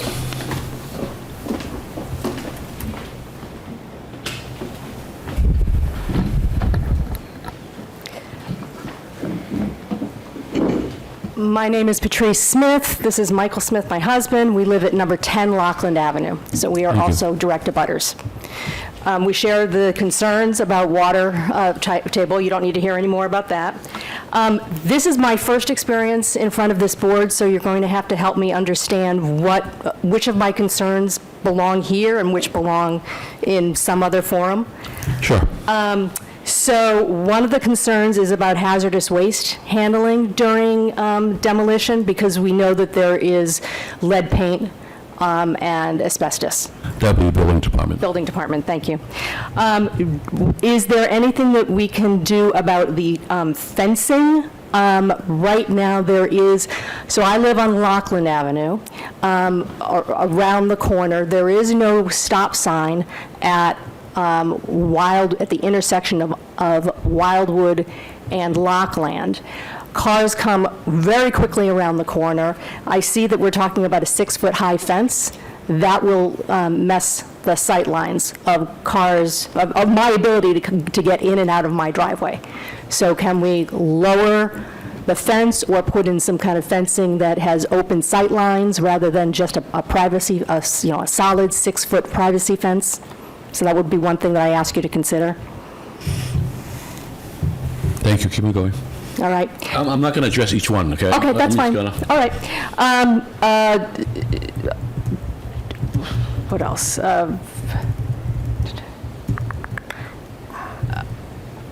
Already read that. Do we talk here about how impact of sunlight on existing buildings due to the height, the additional height of the proposed project? Yes. Okay. And how does that, what kinds of discussions do we have about that? Tell us about it. I don't know. So the building right now would basically take up, pretty much will move about 2.5 feet closer to my property, and will be quite a bit higher and longer. So I expect that there will be an impact on the amount of sunlight coming into my yard. Okay, keep on going. There's one document that says that there should be a consultation with the tree department on what kinds of tree should be used, and the wording is should. There should be a consultation. Can we change that to a must? And that was on SPR EDR 1. Yes, thank you. Okay. You can make a comment. Hi, Mike Smith. So one of the previous projects mentioned something about using a Lexington tree list. There is, in fact, an Arlington Tree Committee, and they have a list online of various trees that they recommend for use in town. They're by height, so that you can, filter by whether or not it's going to be underneath wires or whether or not that's a concern in terms of width. But it's the Arlington Tree Committee, and they have a long list of mostly native recommended urban trees. And I strongly suggest that some of those be used as choices. We can make a suggestion, but it's the tree warden that has the jurisdiction for this. Okay. And the one final comment is I do want to say that I believe that this is a well-thought-out design, that from an aesthetic standpoint, I think that the design looks good. My only concern is what will be the impact to our property in terms of, we talked about, water, sunlight, and sight lines for traffic. Thank you. Thank you. Thanks. Anybody else like to speak? Yes, ma'am.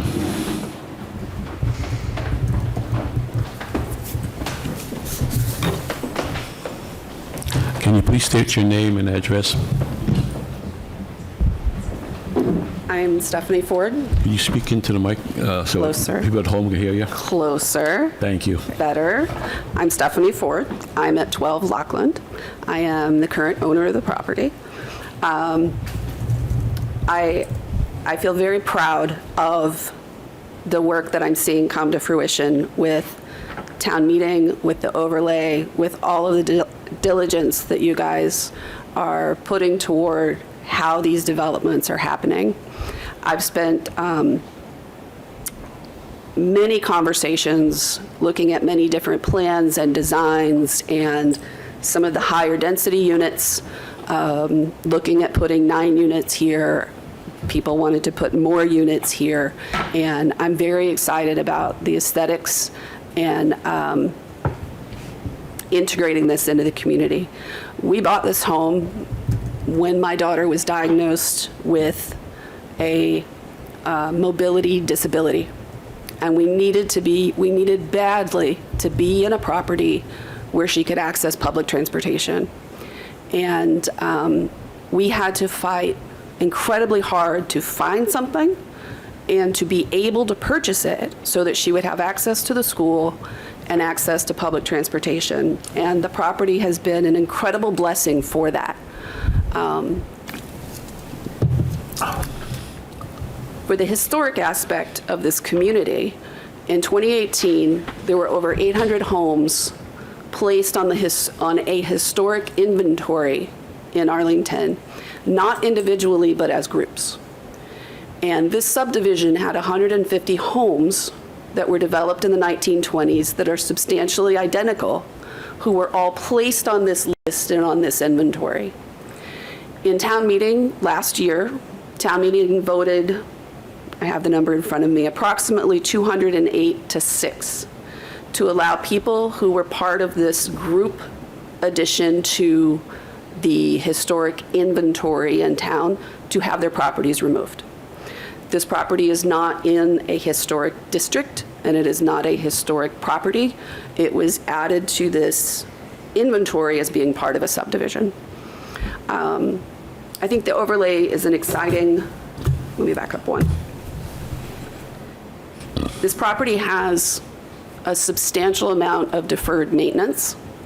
I was the 5th person to put this property under agreement because it came up for sale 5 times, back and forth, as people realized the needs and the deferred maintenance and the insect damage and the things that were going to be required to maintain this property. And it's an incredible burden. And as I looked to address those issues versus replacing the property, it makes a lot of sense to start with current modern construction instead of retrofitting something to an increasingly expensive property to maintain.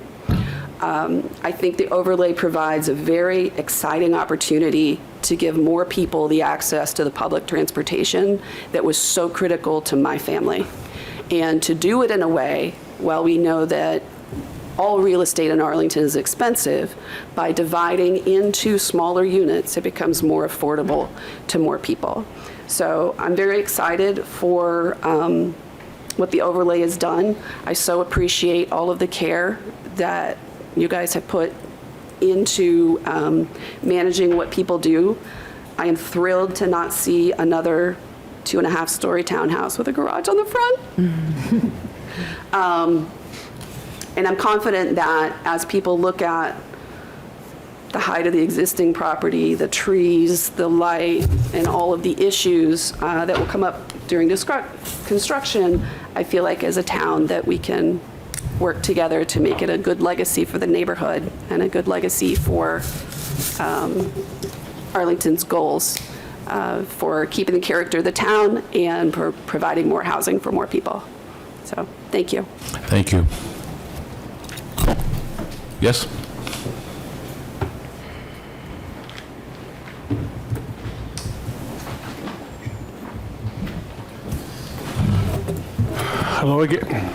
Hello again, Steve Moore, Piedmont Street. However, this time I'm also the co-chair of the Arlington Tree Committee that was just referenced. Just to clear up any misunderstanding or confusion about this listing of approved trees. The gentleman's correct. On the Arlington Tree Committee website, there's a list of trees which actually has been approved by the tree warden for us to put on that website. But Arlington, unlike Lexington, has no official list of approved trees. However, with the suggestions being vetted by the tree warden and also information relative to heights and where the correct location is, we believe that list is appropriate for utilization. Just wanted to clear up this Lexington tree list thing. Arlington doesn't have one yet, but there's a good chance we will. Thank you, Mr. Chair. Thank you. Is there anybody else that wants to speak? Seeing none, I'm going to close public comment, and I'm going to address a few things that came up. I think the fencing issue along the edge where it comes to the street is a concern that we will raise with the owner, developer. As far as shading is concerned, I believe the building is within the setbacks and heights that's allowed in the area, so they're not creating any undue extra shadows because they're allowed to build that size. And as far as the drainage, which is the big crutch there, by code, you're not allowed to drain stormwater into the sanitary. So they're going to have to meet that code. So they're not going to be draining it into the sanitary. That's why we question whether they're going to get an engineer to put some sort of holding tank so they can drain into like a tub area where the water can be stored till the water level goes down. That's something they're going to have to work out. They're going to work that out with the DPW, because otherwise they're not going to get a permit or get approval for the project. So that is a draining issue that we give them a heads up on, and that we make sure that it's followed through. But ultimately, when they get the certificate of occupancy for their building, they have to meet all that criteria of having adequate drainage from the stormwater. Okay. Yes. Follow up on that? Yes. Is there a contact we can talk with the DPW so that they understand the specific site issues? They may not understand, exactly as what Mr. Schreiber explained. Yes, you can call up, who's the guy, DPW? Generally, we work with the town engineer, whose name is Bill Copperthorne. You emailed me today, I believe. You can emailed everybody today. Email me again, and I'm happy to put you in contact with him. Sure. Those guys are usually pretty good. They know the area pretty well. I mean, I've been doing this for about 11 years now, okay? They know this town. They've been doing this for a long time. So if there's an issue about it, and we talk to other projects, and they say, oh, yeah, this. So they're pretty good about this, and they're aware of that, okay? So I'm not as concerned. There is concern that we want to make them aware there's an issue there, okay? But they're going to have to address it in order to get this thing built, okay? That's all I'm going to say for that. With the board, are there any follow-up questions or any more? Steve? Well, regarding driveways, there is a provision in the bylaw for those who want the actual chapter and verse. It's 5312B, but basically it says that within maybe 5 feet, I think it's 5 feet of a front lot line, it limits the height of a fence so that you can see around driveways. So I think there is something in the bylaw that addresses that concern already. Yes, we'll be having them take I that. believe that it said between 3 and 6 feet when I looked, and so if the fence goes to 6 feet, that would impact sight lines. Well, it can go to 6 feet, but it has to go to 6 feet a certain distance from the front lot line. So the first 5 feet Have to be short. have to be short, and then after that, it can go up high. We're not going to, we can't really enforce something that's not in the zoning or something that's not law. We can't just say things. So we have to sort of follow what's been given to us, and we try to work with that. That's what they're trying to say here, okay? I'm not here to say your concerns are valid, and we're going to try to address that, okay? Michelle, you have anything? Just one thing for consideration. I don't think this is necessarily for the board, but along the lines of the windows that were discussed, the benefit of these old houses is you don't hear anything between the units, and some of these newer houses you really do. So I just really encourage you to consider going above and beyond the code, because we all live very closely, and that's why we live in Arlington, so that we can have great neighbors. But sometimes when you have bigger units like this, such as mine, with a lot of kids in it, we've got great neighbors, but a lot of our friends, do struggle with their neighbors who may not want to hear as much noise. So I really encourage you to consider putting a lot between those bedrooms that are back to back. Thank you, Michelle. Shannon, yeah. So the drainage is pretty concerning to me, and I just would want to make sure that it sounded like there was some of this was new information to you tonight, and that perhaps you have more work that you need to do, and I'm wondering if it's worth us continuing while you do that work. 14th, September. That's a question. That's a question for my colleagues. What do you feel, Steve? I would be okay with administrative approval, provided that the town engineer signs off and that he is made aware of the water table, provided that it doesn't change the site layout or, doesn't change the exterior. If it changes the site layout or, something with the architecture or the site plan, then I think it would be appropriate to have the applicants return to the board. I concur with you. That's why I stated earlier about that. But how about you, Michelle? How do you feel? I also would be okay with administrative approval, provided the town engineer signs off. Okay, that's fine You with okay me. with that, Shannon? Yep, that's fine with me. Can I get a motion, please?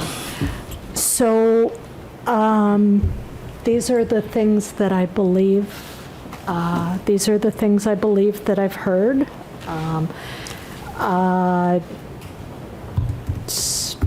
Steve, you flagged cleanup of the number of condensers.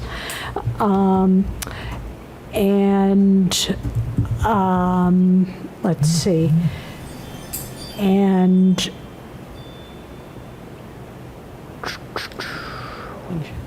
So there were the windows, revise the horizontal windows on the east and west elevations. And the trapping of the CO2 gases in the garage.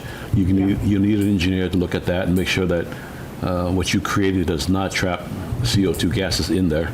You're gonna want to do that anyways. I mean, you don't want to build a gas chamber there.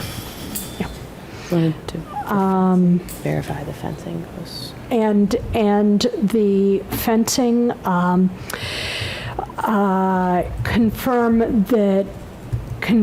that fencing along the property line is compliant, particularly as relates to 5312B. 5312B, thank you,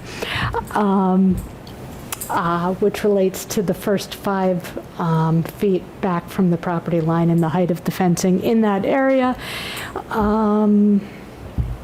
Mitigation of the stormwater. Mitigation of the stormwater. Work with the town engineer to find an appropriate solution to mitigate the stormwater. And that might be it. And the hearing would, no, there isn't. Nope. Okay. So, Do I have a second? Second. okay. I say yes. Shannon? So I move that we approve docket 3909 with the conditions that there's cleanup of the number of the condensers and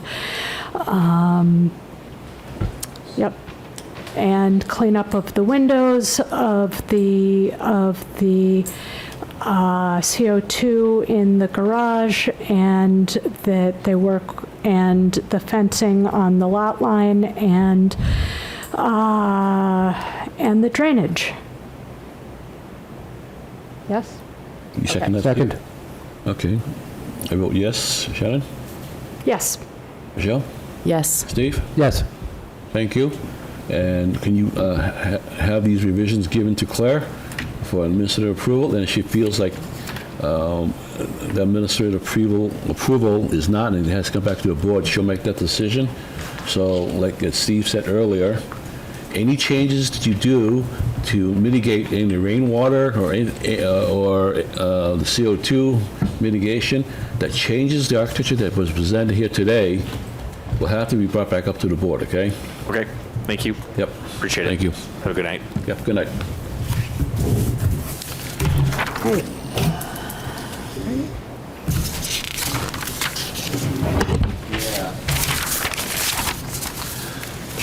Next on the agenda is open forum.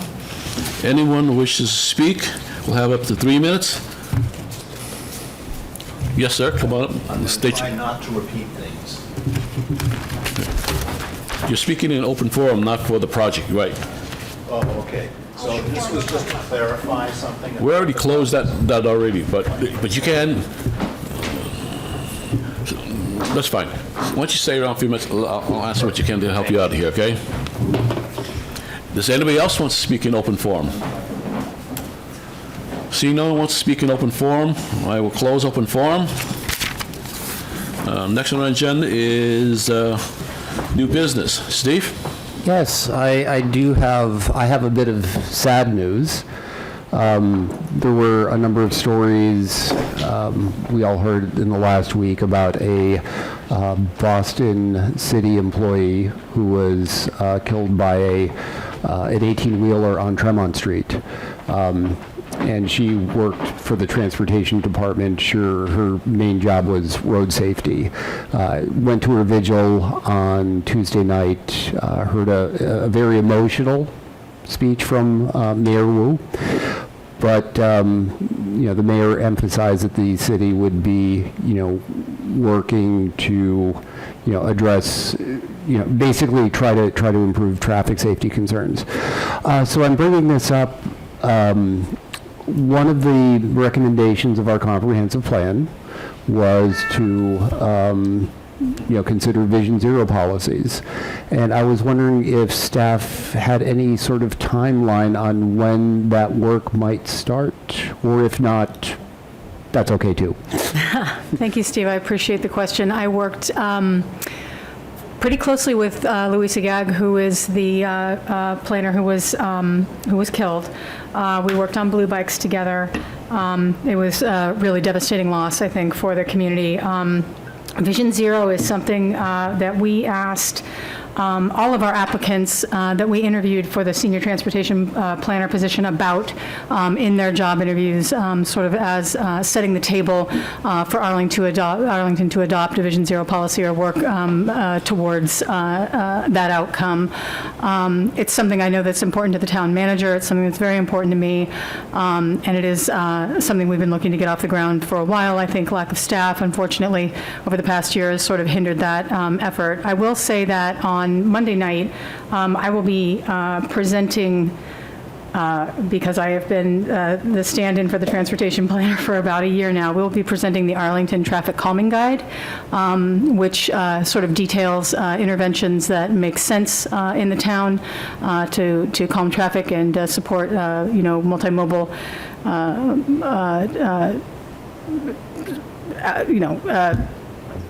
work, people able to use any mode of transportation, not just vehicles.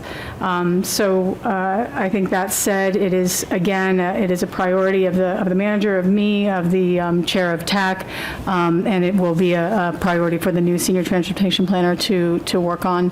But anybody who'd like to come to the select board meeting or perhaps review that meeting later, we will be talking about the new Arlington Traffic Calming Guide at that time. Thank you. Anything else, Steve? Michelle? Nope. Shannon?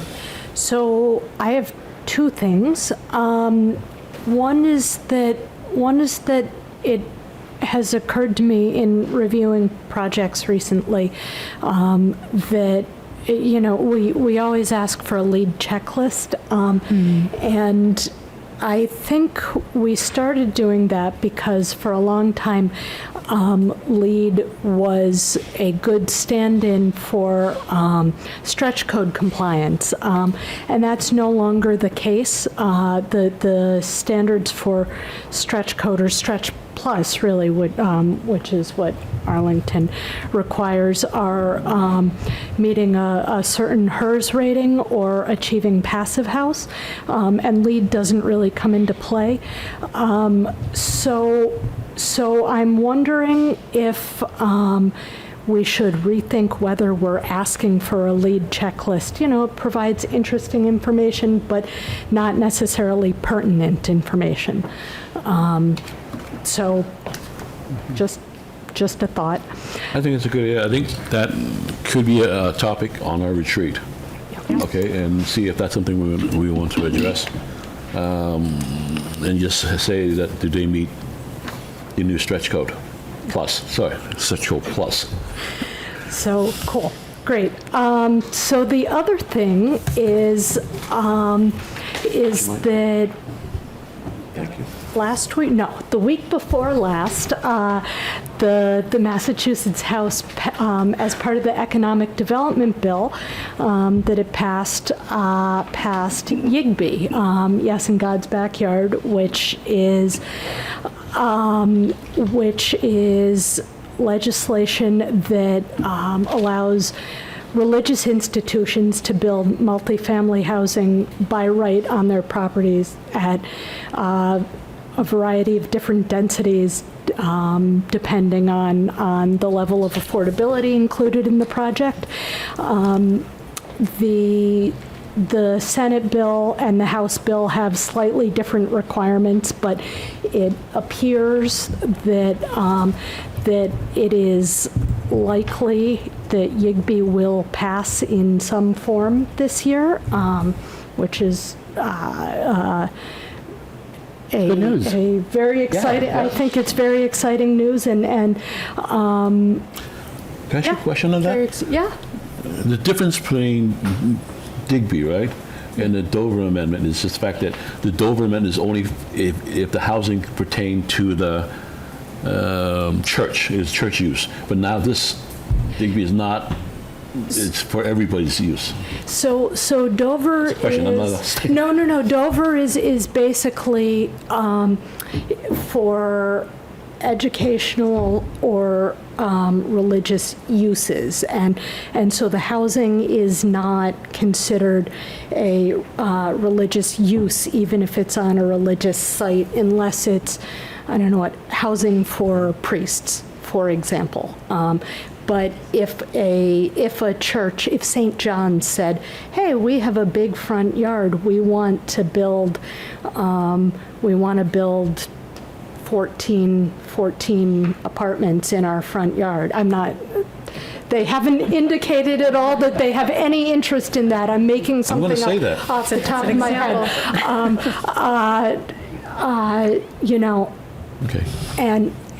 But it was just for Joe off the street. That wouldn't be Dover compliant. Eligible. Thank you. Sure.